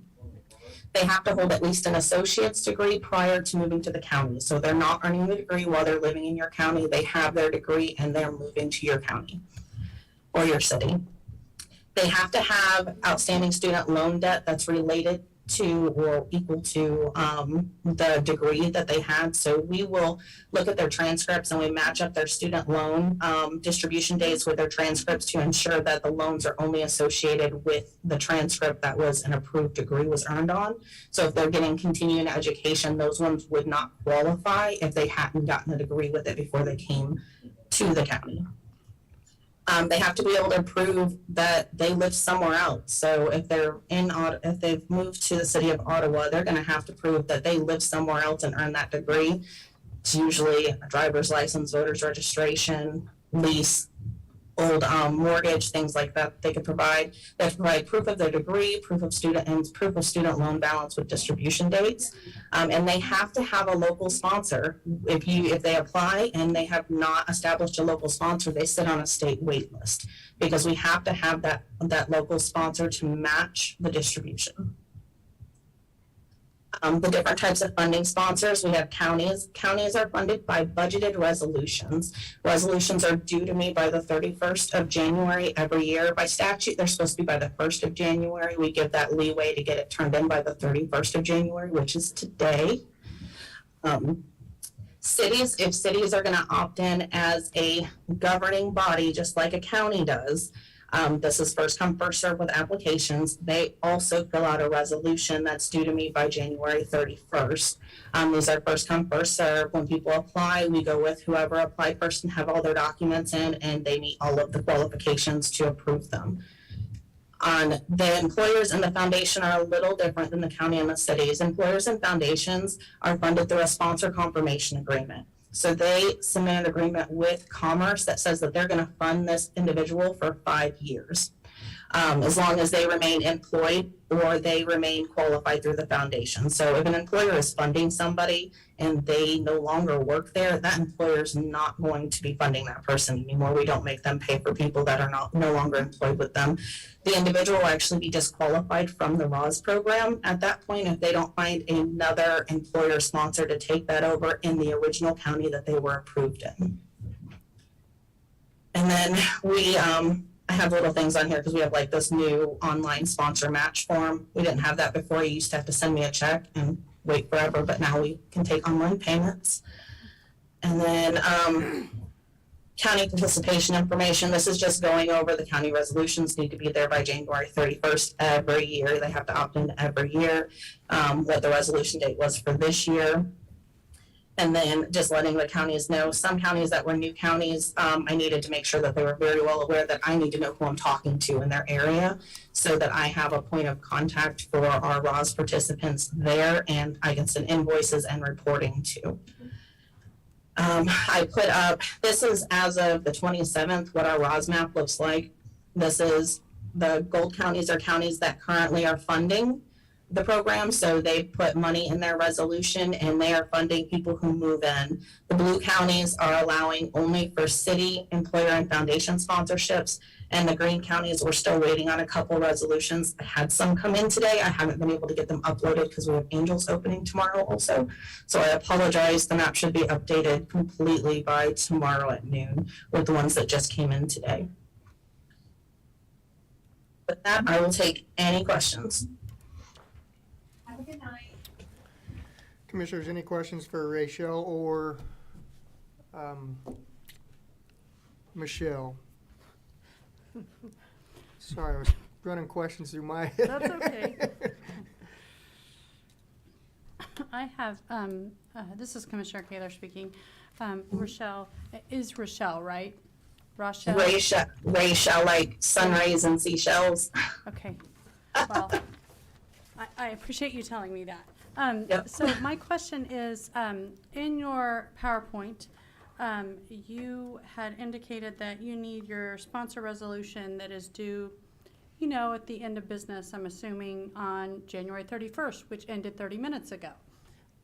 So does that make the city of Ottawa, if we were to pass a resolution not eligible until next year? So with the city resolutions, we will accept them all the way until the end of February. Because sometimes the counties take a little bit longer to get them in. We give you that extra 30 days, because if your county didn't opt in, why is the city gonna opt in? It was my understanding that the city was looking at employer sponsorship. Are you also looking at governing body sponsorship as a city? I don't, no. So when the recommendation was for an employer sponsor, and so if I can share this, as long as the county, Franklin County passed a resolution, the resolution, no? Okay. No, go ahead. The resolution, it did say that they would partner with local employers, and local employers could be an employer sponsor. And that being said, we don't have to have a resolution to participate in this program. We just have to fill out an agreement online with the RAWS program with the state. And that doesn't have a deadline of January 31st? It does not. Is that correct? That's correct. There's no deadline for employer sponsorships. We take the last applications the last day of September. So employer sponsorship should be finalized by the last day of September each year. I think we could probably make that happen. I don't know. We move slow sometimes. Michelle, do you have other things? Sure. So again, I mentioned earlier that we did not budget for this. We did see that there along, if we did implement this program and it was approved to move forward, there's going to be savings in some of the different funds, because of there's vacancies, with benefits and, salary dollars, throughout the year that have remained open. And so, hence, that's why we're recommending it, for implementation. And if it's something that the governing body's not interested in doing this year, we could look at doing it for the new budget year 2023. And this would be good for private and public prospective employees, right? Yes. And is there a limit? I mean, how many dollars are we talking about committing? $9,000 a year is what we recommended. Okay. So that's up to 6 employees. And that can, that's. For up to 5 years. So that'd be 36,000, or is it be just 9,000? 9,000 per year. Per year total, okay. For up to 5 years. I didn't know if it's number of employees for each one. Okay. No, it'd be the same. Okay, all right, got the 9,000. So, it also appears as though Franklin County has allocated $7,500 for this project, and that would include, and if I'm doing remembering I'm not an accountant, if I were doing the same math, that would be 5 RAWS sponsored individuals through the county, so through the county's project. And so this would be 5 or 6 additional individuals. It would You can't be eligible for the county and the city. That's correct. They're going to be separate. Mhm. Isn't that correct? Right, so the county's budget is for first come, first serve. Whoever applies first, who is eligible, will be taking those spots first. Now, with the employer sponsorship that the city is looking at, the city would take applications and they could offer the sponsorship to candidates that they wanted to offer it to. It is not first come, first serve. They can put that like at the cherry at the top of the offer. To go with their salary benefits. It's an added benefit to just kind of entice people to come and work for the city. That is great information. That kind of got directly to where I was going with those questions.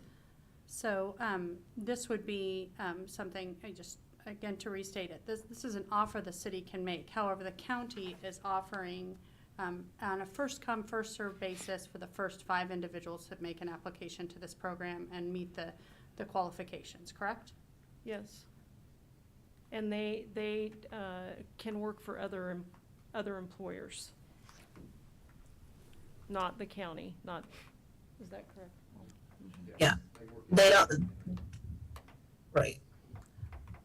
But the employees that would be, or the individuals that would be receiving this particular tuition reimbursement that would come out of the city's budget would be city employees? Yes.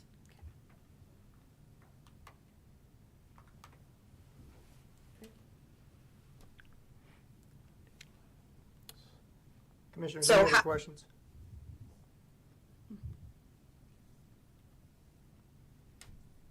All right. I'm certainly all for incentivizing any way possible, getting, folks to move here and reside here in Franklin County. So I certainly don't want to be one of those few left out. So I think, Commissioners, what do you want to do? Put it on for next week? Or do you want to gather some more information, have it brought back? I don't think there's any time frame now, since we're not really having to meet a January 31st deadline, but certainly a February 28th deadline or something. No. Yeah, maybe no study session, we can do it. Okay. Yeah, I think we should hold this over just for any questions that we may have, but I do think there is absolute value into us participating in this program. I agree. Yep. Okay. Yeah, we'll certainly, we'll gather some more questions and send them your way, and if you can get us that information, that'd be great too. And Sure. bring it back to us and have another discussion. Okay, thank you. Thank you. Thank you, Rachel. Thanks, Rochelle. Bye, guys. All right. That moves us on to item 8, review of the December 2021 monthly reports. I'll start with Commissioner Graves. I actually don't have any questions. Okay. Commissioner Kaler? I do have questions. I just got to get to them. So I would yield to Commissioner Skidmore if you'll give me just a second to cruise on down, because as you pointed out, we do have 214 pages in our agenda for today. And so I'm still at 120, so I'm getting there. Like you only have to hold over for about 30 minutes till Sarah's ready. Well, I'm at 132, ready to go. You want to talk, we can go ahead? Absolutely. All right, 132. That's got our funds. And Melanie, I guess I've always had that question about liquidity. How much liquidity is enough? How much is too much? How much, there's always those questions. It sounds like rates are going higher.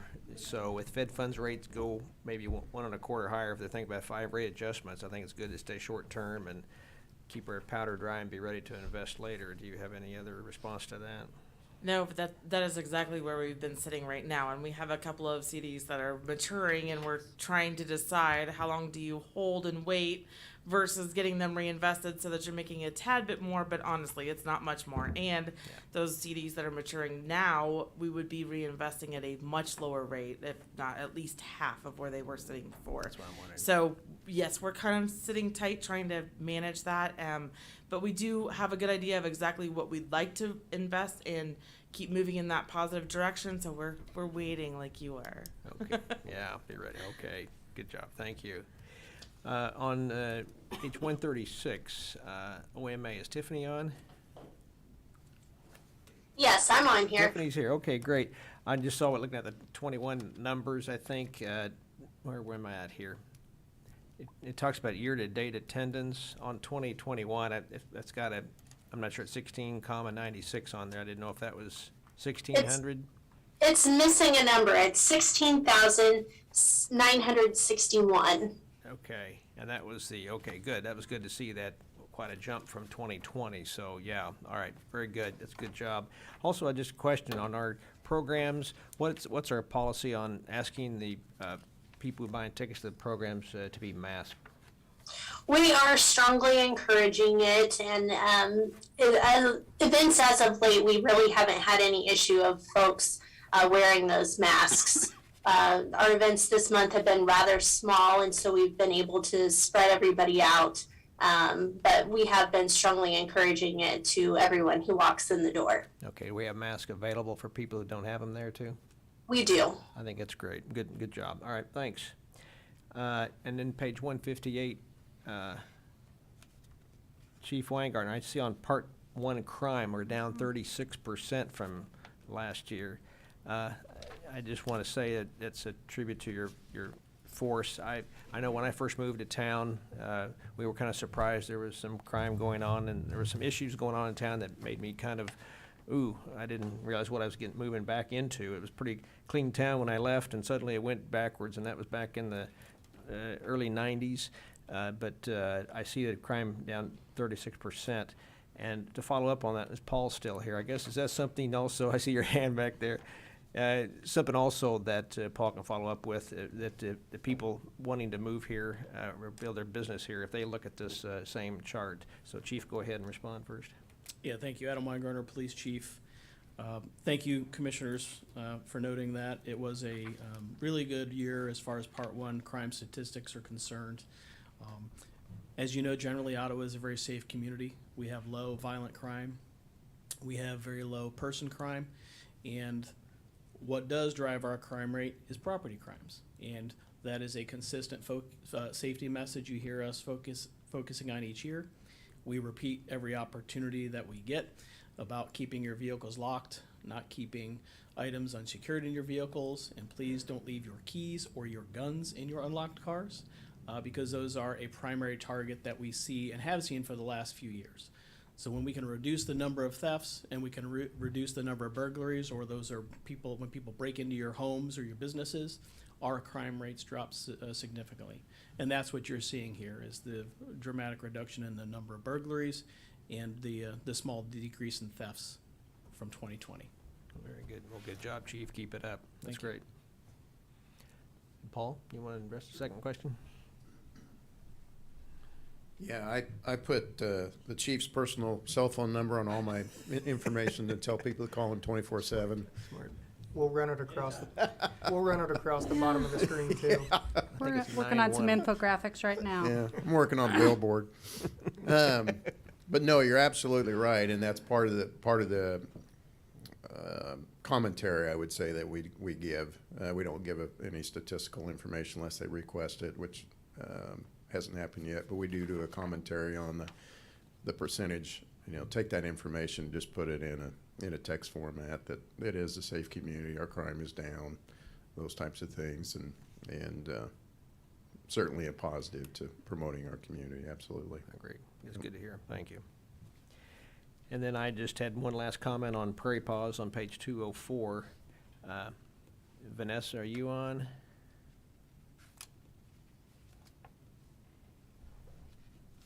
I don't hear her voice there. Just their I am, sorry. Oh, that's right. Okay, Vanessa, yeah. Well, I see we got a pretty sizable grant. You want to talk about that grant that we received recently? Was it WOW grant? Yes, I'm sorry, my video is really glitchy right now. Vanessa Cowie, Executive Director for Prairie Paws. We did receive a grant from a new foundation that's never supported us before, and it will be to fund improvements to the facility to improve our efficiency. So hopefully the outcome of this grant will be to reduce the cost per day per animal stay. That would reduce our costs across all of our programs. So if it's cheaper to house an animal for a single day, then it is less money we have to fundraise, less money we have to try and get out of community partners and all those kinds of relationships. So it's great. It's someone funding the future of our organization, and every donation that's given after this will go further than what it goes now. That's great. And then your chili fundraiser, how'd that go? It did really well. It was actually really fun. So it raised about between $500 and $750, somewhere in there. But it was just really great to meet the community in that realm. We've never really done that before, so I know we're going to do it again. Fantastic. Well, just the bottom end numbers what I'm looking at, I'm just seeing, I know a lot of it had to do with that grant you got, but to see those kind of numbers and 6 figures net income, good job. Thank you. And that's all I had. Are you ready for me? Yeah. Okay, good, thank you. Thank you, Commissioner Skidmore, because you just knocked several of those off my list, so I appreciate you taking it for the team on that one. Sure. My first, actually, it's not even a question, it's just I really want to yield the floor to Tiffany, because I think that you've had some large things going on at the auditorium, and I think that you have a concert announcement if individuals haven't heard of. And I didn't give you pre-warning, Tiffany, so if you run with That's that, I'd okay. appreciate it. That's okay. It's all we've been talking about this past week around here. It's been a flutter of excitement at the auditorium. As you may recall, we received the Shuttered Venue Operators Grant last fall, and that has allowed us to make a larger investment in some of our talent fees this year. And so we received notification. This has been a very quick turnaround. We received notification about a week and a half ago that we had put a rather large artist under contract. And if you're a Red Dirt country music fan, this individual is is one of the top 5 that has played venues like the Uptown Theater in Kansas City and some of those larger venues, and sold it out in the past. So we announced last week that we were bringing in Aaron Watson for a concert on March the 4th. And we released that on Tuesday morning. Ticket sales went on sale on Friday morning. And on Friday, we sold 477 tickets. We are up to 551 today. The main level of the auditorium is sold out with the exception of some accessible seating. And we have local band Sons of Sterling, who's a Southern Rock Red Dirt group, and I think Commissioner Kaler knows their bass player, that will be opening that show. But really the response from the community has been tremendous. And Friday morning we had a jury trial going on here at the auditorium, and I sat there at the soundboard with my iPad just refreshing ticket sales because for me, this is the first time, we've had some larger shows here, but this is the first time I've seen tickets go that quickly. It's certainly. And it's exciting. Yeah, it's definitely exciting. So bravo to you, Tiffany, for that, for being able to secure that artist and being able to bring that to our community. I think it'll be exciting. Remind us when that show is. It is March 4th, and like I said, if you want tickets, you better get them soon because they are selling quick. Yeah, don't expect to come to the door and get a ticket. That's right. Yes. So I do have a question about your budget, Tiffany, which is on page, I believe, 139. It appears as though there's a pretty large amount of funds that have gone through for other ticket sales. Tell me about that, and tell me what should the public know about that particular line item? Sure. So last year, well, actually, I guess it was in 2020, we offered this for a couple of groups, but last year we really started offering individuals or groups that rented the auditorium to host their ticket sales using our ticketing platform. This gave them an opportunity to not have to worry about selling those tickets. Our seating chart was already implemented into this platform, and they could contract with us to take care of that side of the process for them. So we had a couple of dance studios last year that took advantage of that, and there may be another show or two, but essentially we host their ticket sales. All tickets are sold through our ticketing platform. We charge a convenience fee to cover our expense to the ticket company, as well as a historic preservation fee, so that we're grasping some revenue from that as well. And then once their ticket sales are complete and their event has happened, then we expense their portion of the sales back out to them. Great, thank you for that clarification. I appreciate that. You bet. Let's see, I'm moving right along. Do have a question for Paul on his monthly report, and honestly, it's probably just a really simple thing. I noticed in your narrative that you had indicated that a couple of another city and the school district had kind of changed their contribution to FCDC. Mm-hmm. I'm wondering if that might not be better to be broken out, because right now it just looks like there's only one city that's contributing to your budget, and so that doesn't appear to be the case anymore. And so is it possible that you can break out your city contribution into more of a line item into City of Ottawa and other cities that may be contributing, and other individuals? Yeah, we could certainly add a revenue line. and have the other Like cities a in there. subcategory or something Sure, like that? yeah, that'd be easy to Under do. 3002? Yeah, be glad to do Yeah. that.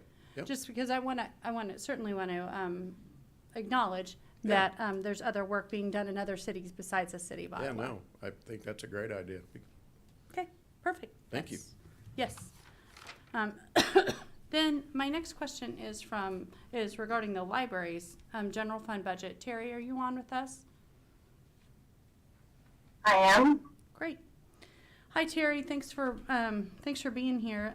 You guys have the City of Ottawa, the City of Ottawa's library has some big stuff coming on in February. Do you want to discuss what's going on?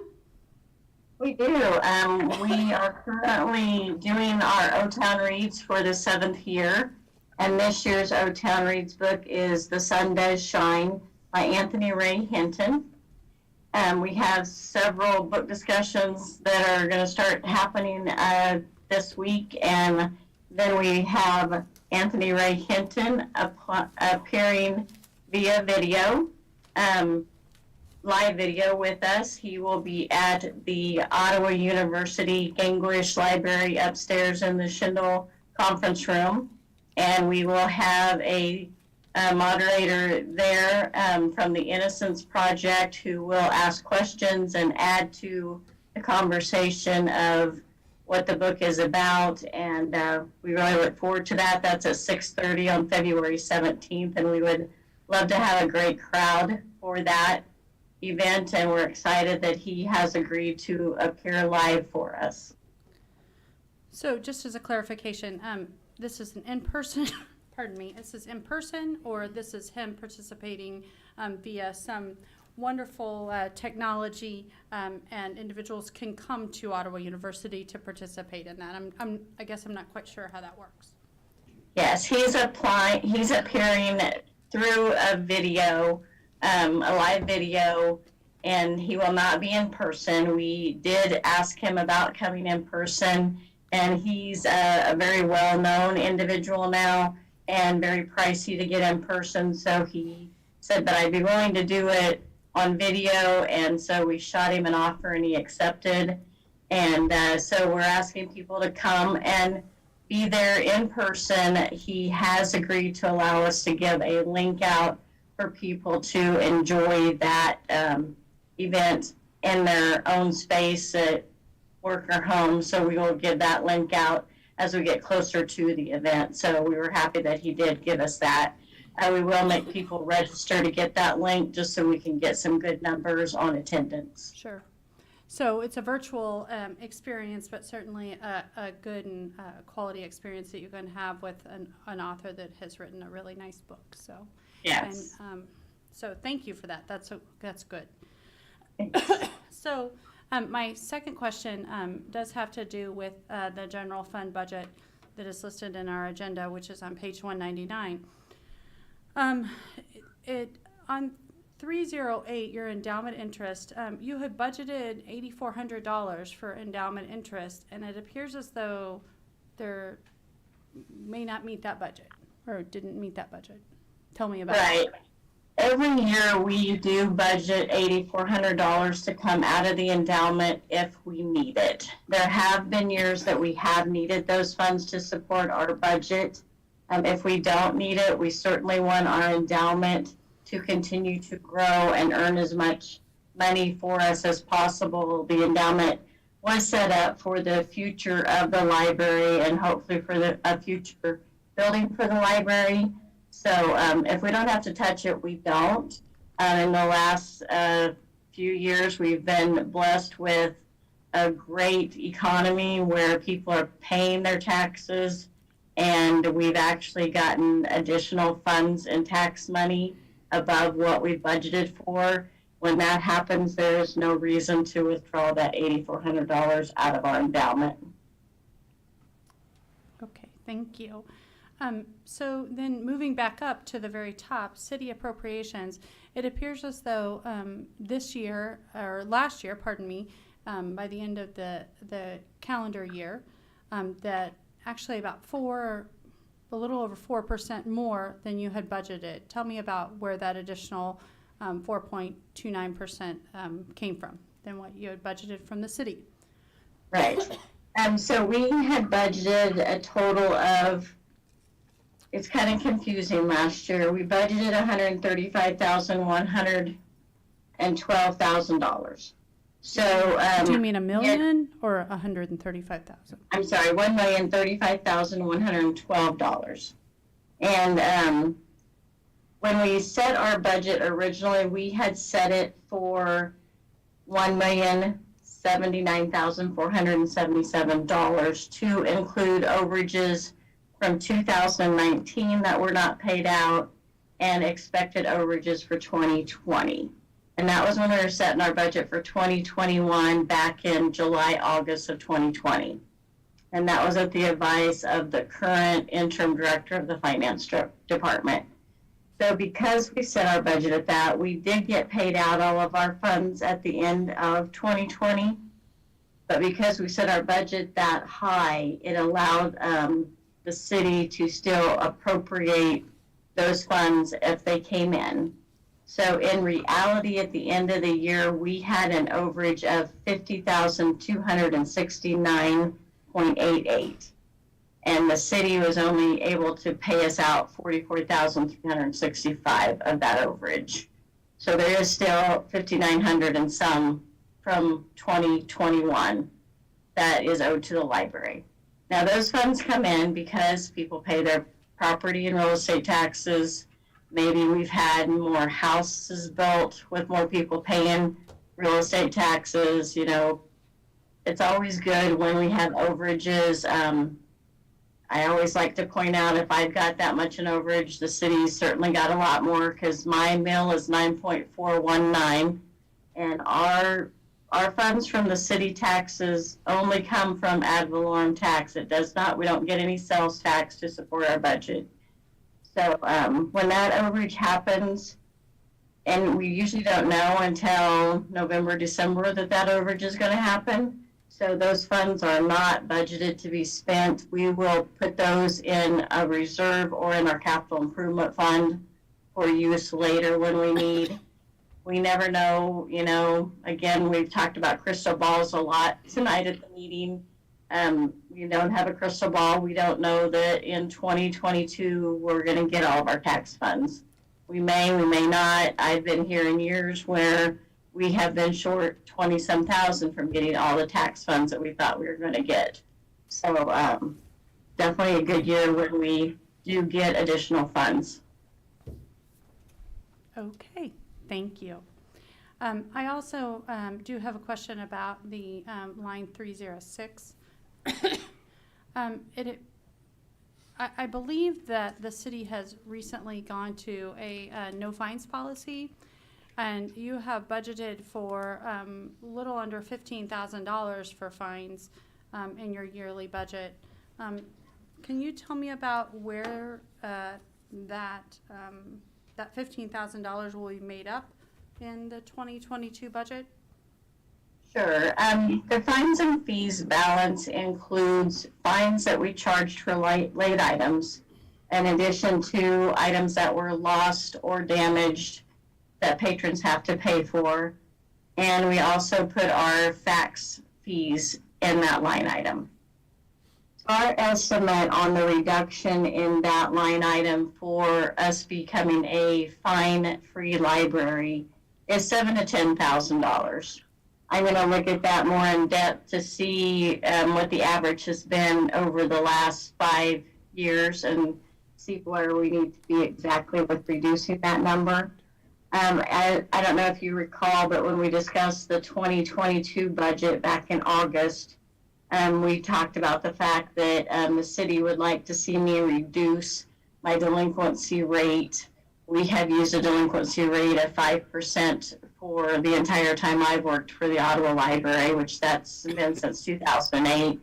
I know it was used prior to me being a part of the library, and the city asked me to reduce it, and we will do that. And with that reduction, it was pretty easy to make the decision to be a fine-free library, in addition to the consistency that we've had overages for several years now, and hope that that will continue. many libraries, the trend is to go fine-free. There's been a lot of research on the reason to be fine-free. From by charging fines, we're alienating a lot of the people that we want to be helping at the library, the lower income and children that want to come and use our library. And by waiving, not having a fine for late items being returned, people are more likely to use the library. And, we want a literate community. We want people to be able to read. I mean, if the person sitting next to you can read, there's a definitely snowball effect to the rest of the community. We want people to be able to read and communicate, and reading is part of enjoying life. You can't enjoy life as much if you're not able to read. So there's a lot of studies that show that is the direction that libraries need to go. Nichols has been pushing it pretty hard. That's the Northeast Kansas Library System. That is our, they set some rules and regulations for us to get about $38,000 from them. And that was one of the things when we filled out our accreditation a year ago that we marked no on, that we weren't going to go fine free yet. We wanted to think about it and consider it and, make sure we could cover that amount if we did go fine free, and discussing it with them and doing some further research, and with the comments about our delinquency rate could be probably cut in half. And I believe Commissioner Blake Jorgensen was the one that I talked to after the meeting, and he told me that he would love to see us go fine free. And I told him, as a matter of fact, we've been looking at that for 2 years and going back and forth. We were worried that the incentive to return items would go away, but in reality, the incentive is still there, because if items aren't returned, individuals are still blocked for overdue items, even though they're not charged a late fee. Great. Thank you so much. That is the total of my questions. Thank you. Commissioner Kaler. Yeah. Excuse me, I believe Finance Director Landis has Come something on. she'd like to. Please come on. Thank you, Melanie Landis, Finance Director. I just wanted to offer a clarification, and I know Terry used the word overage and taxes, and I wanted to make sure that our listening audience didn't have a misunderstanding of what that actually means. So our taxes, and in that category of ad valorem taxes, that is set at a specific mill rate. It's set at a valuation that the city receives. There are other line items that we categorize in that tax section, like motor vehicle taxes, commercial vehicles, all of those things. Those are the ones that we aren't certain of how much is going to come in every year. So when we do estimate those, we do estimate those revenues conservatively, and so those will often produce more revenue than what you estimate. And then in addition to by budgeting a 5% delinquency, if we only have a 2% delinquency, then you're bringing in those excess revenues, effectively maybe raising that ceiling a little bit on your total ad valorem taxes. Does that help to explain? Just want to make sure that our public understands the difference between the two types. Thank you. Thank you. You don't have any more, Commissioner Kaler? No, I do not. Thank you. I realize that being mayor now, that I'm the last one to go through these reports, and it's actually pretty good because you guys did a lot of my questions. I just have two really. One's a comment, and I'm gonna see if I can bring FCDC Director Paul Bean up just to kind of give us an overview of what's going on there. But my comment is the Community Development Department. And actually, I have them printed off, so I'm on a totally different page, but I'll just give you some numbers real quick. We've had 73 new single-family houses in the last 2 years, 2 duplexes, 10 manufactured homes, and 1 multifamily 4-unit dwelling, and along with 2,279 permit applications in the last 2 years. That's a lot of work going on in town. And I certainly appreciate that. And I appreciate the investment that folks out there are making in our community, folks like Slade Vandeventer and Sean Markley and George Ogle and others that are certainly making a commitment to our community. And we appreciate it. Keep up the good work. Other than that, Paul, you want to come on up and let us know what's going on with FCDC? Sure. Paul Bean, Executive Director of the Franklin County Development Council. I would echo your comments, Mayor. I appreciate the work that those local folks are doing, and the assets they're building in our community certainly helps us as we promote Proximity Park, but also helps all of our industry and businesses. So I could not agree more on those comments. A few things I want to share with you. At Proximity Park in January, we've had a couple of inquiries come across my desk, and so we've submitted on those. We had another one come across. The requirement was that we needed to be within 30 miles of the Kansas City Airport, and I checked to see if that was a hard requirement, and they came back and said yes, it was, so we weren't allowed to submit on that one. Good news is I was asked to sign a non-disclosure agreement on another proposal that we submitted in December, so that means we're probably in the mix for round 2 on that one, so I'm still waiting to hear, but that was an encouraging sign.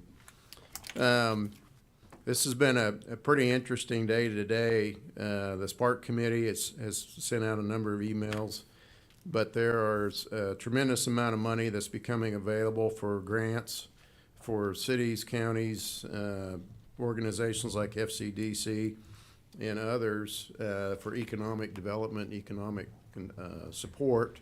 Some of those things that jumped out at me, and there's a conference call on the 2nd that'll give us more information on this, but relative to Proximity Park, these grants are 75% match. So for every dollar spent, you're going to get $3 more through this grant program. But one of the line items that they mentioned today was signage for industrial parks. So I've already reached out to Fashion Inc. and going to start working on some thoughts for new signage as we're going to make an application for those funds. I think the other thing is, I think you know, I've been trying to get Kansas Gas to extend their gas line south side of the interstate and preferably all the way out to the park. I've already been in conversations with them about this grant money, and they were made aware of it, obviously. So maybe that'll be the tipping point that we can get that gas line. I think, one, it's what we need for Proximity Park, but getting that gas line to the south side of the interstate gives the city a lot more opportunities just across the board. So we'll continue to learn about those funds. There'll be a lot of opportunities throughout the county. So I'll probably be doing a lot of grant writing in the next 30 days. But that was exciting to see that. I'm going to be depending on the weather, I'll be in Topeka on Thursday for the KEDA Legislative Day. And that'll give me a chance to visit with some folks and get some more information on a number of grants that are out there. It's kind of drinking from a fire hydrant right now when the money that's starting to become available. So we certainly want to try and get our hand as much of that as possible, since we're going to be paying for it regardless of whether or not we receive it. Been very encouraged with housing. To your point, Mayor, I think that's outstanding. I've also had some very I'm having continuing conversations, which has been a real plus, on some potential apartments that would be market price, but for the workforce targeted price point. And so we've had a couple of developers that have had multiple conversations with about coming and building a couple hundred units of apartments in our community. So we'll see if that continues to move forward. But the fact that we're having those conversations and we weren't a year ago is very encouraging to me. And we know through the housing study our biggest need right now is apartments. So we'll see where that goes. Child care continues to be a challenge for workforce.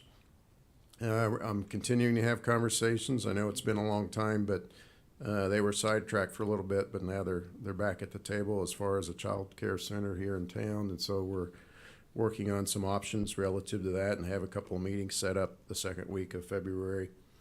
And then there's a regional conference. Really myself and Janet McRae in Miami County are kind of the point people on this, but there's a regional conference on March 4th on child care issues and solutions. So we're going to have a group in Paola on that day and kind of see how we can maybe go at it from a regional standpoint. And then we're having great conversations and movement with all of the school districts in the county, which I'm thrilled to say, for a day on the job, which is March 22nd. And we're going to do that a little differently this year. we didn't get to do it last year, so we're back to doing juniors and seniors because we didn't get to address the juniors, or last year's juniors, this year's seniors. So we're going to have this as a half-day session at Ottawa High School, and the juniors from every school in the county will come that morning for 4 different sections that they'll move through. And we'll break for lunch for the presenters, and then the next group, which will be the seniors, will come in and repeat the process with them that afternoon. So I'm really proud of all the school districts and the leadership and the participation. I want to encourage all businesses, and this isn't just FCDC members, this is any business and any industry that would like to participate in Day on the Job. We're going to have 75 slots for people to come and present to our students. We'll have over 600 students there that day. And so we'd love to have everybody that wants to throughout the county come, and they can certainly contact me, and I'll be happy to make arrangements for them on that. And then lastly, I submitted an application just today for e-community status with Team Kansas.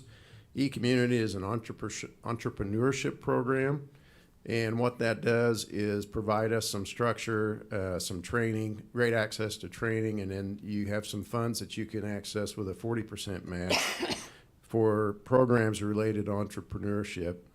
My personal goals, I'd like to see us develop a business incubator here in our community, and preliminary conversations with Neosho County and Ottawa University and the school district have been very supportive of that concept.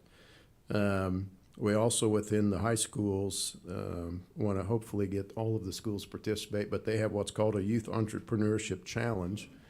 And the kids in the high school actually put together a business plan, and they present it to a committee. You have a contest, which in my vision, we'd have a county contest, and then the winner of that goes on to the state competition in Manhattan. And if they're successful, then they win some money to start their little business. So it's a pretty neat project. So looking forward to that. Continue, again, to aggressively promote Proximity Park. I'm still encouraged by it. I do feel like there might be opportunities depending on what Dennis thinks, that, maybe that's a place to put that. But if they've got a plan that's well down the road, I certainly want to be respectful of that as well.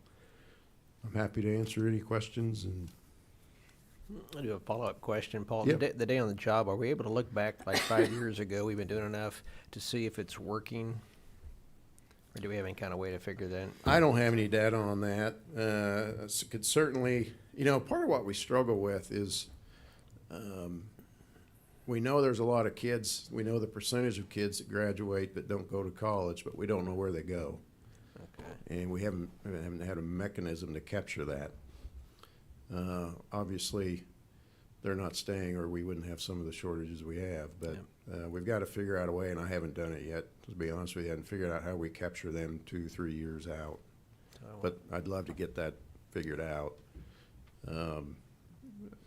The statistics that I've heard recently, I think I came before you a few months ago and said 40% of the workforce had returned.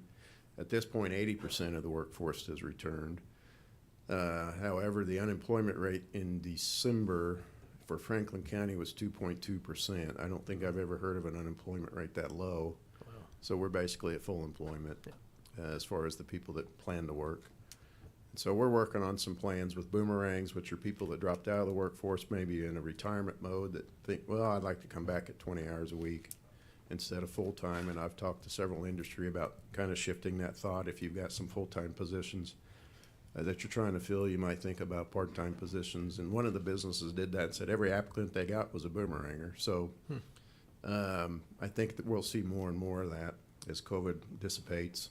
And I think people move to retirement because of the fear of COVID, just the uncertainty of society. And I think some of those moves were made maybe prematurely from a financial standpoint, or just the standpoint of, I really don't want to sit around. I want to go do something. But we're also seeing a massive exodus from education and from healthcare. And I think some of those folks that are leaving that will probably want to do something totally different, but they don't want to not work. And so I think there's opportunities there, and I'm working with some of my members that are in front of that audience on a more regular basis of how we can communicate job opportunities to them. So that's a segment. Good, thanks. Other questions? Paul, thank you. All right. It sounds like there's a lot of great things coming up, and we certainly appreciate the hard work that you do in FCDC. Thank you. Certainly does. Thank you very much. Appreciate the support. Absolutely. Anybody else on Zoom or in person, would you like to let the public know anything? All right, thank you. That'll move us on to item 9. Discussion of the electric surcharge extension 2021 winter storm expense with Melanie Landis and Dennis Stark. Thank you. This is a continuation of our conversation at the last study session and related to the current surcharge that is existing on our electric bills. This came from the February winter storm. In 2021, we did place a surcharge on the electric bills in order to recoup some of those dollars that were expended for an initial bill related to that storm. And then in late 2021, we received an additional $1 million invoice for related expenses for that same winter storm.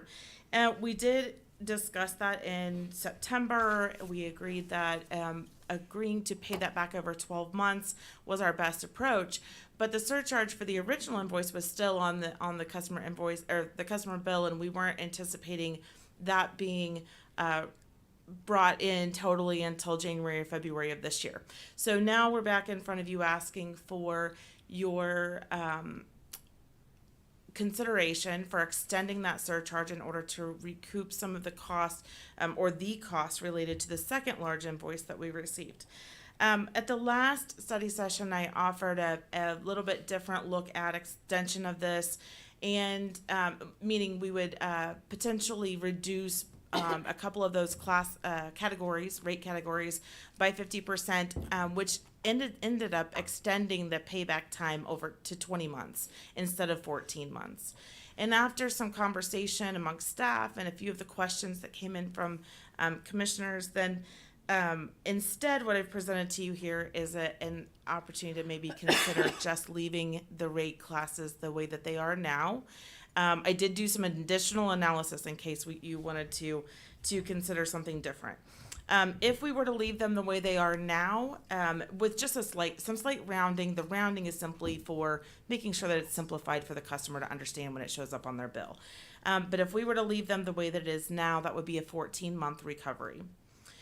We did run 3 other options. We targeted a 12-month recovery just to see what that might look like. If we were to recover, you'll see in the salmon color on the left bottom, a 12-month recovery might look like a rate increase, a surcharge increase for those customers of about $2 a month for residential, small business, and private streetlight customers, and then $5 a month increase for school and large power customers.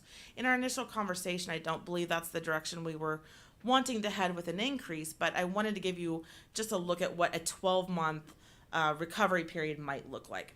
Another option we looked at was the 50% that we discussed last study session, and then also I provided a 25% reduction for the school and large power categories in the top right corner, and that does extend it to 17 months. So to simplify, the 12-month would be an increase to the surcharge, 14-month would be leaving it where it is now, 17 months would be reducing school and large power by 25%, and it's extended to 20 months if we were to reduce those by 50%.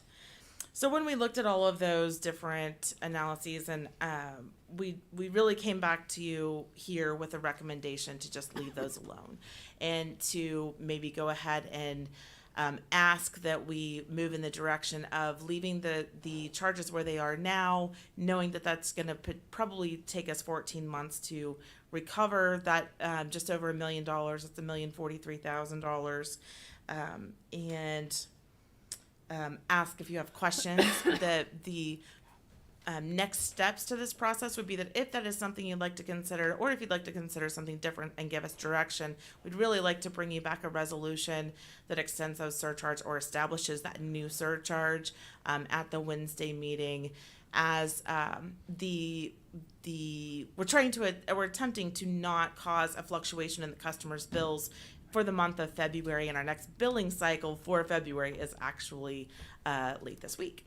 So with that, I would be open to questions. That was when you suggest leaving the way it is, you're still including in that the rounding up to the solid $6. Is that right?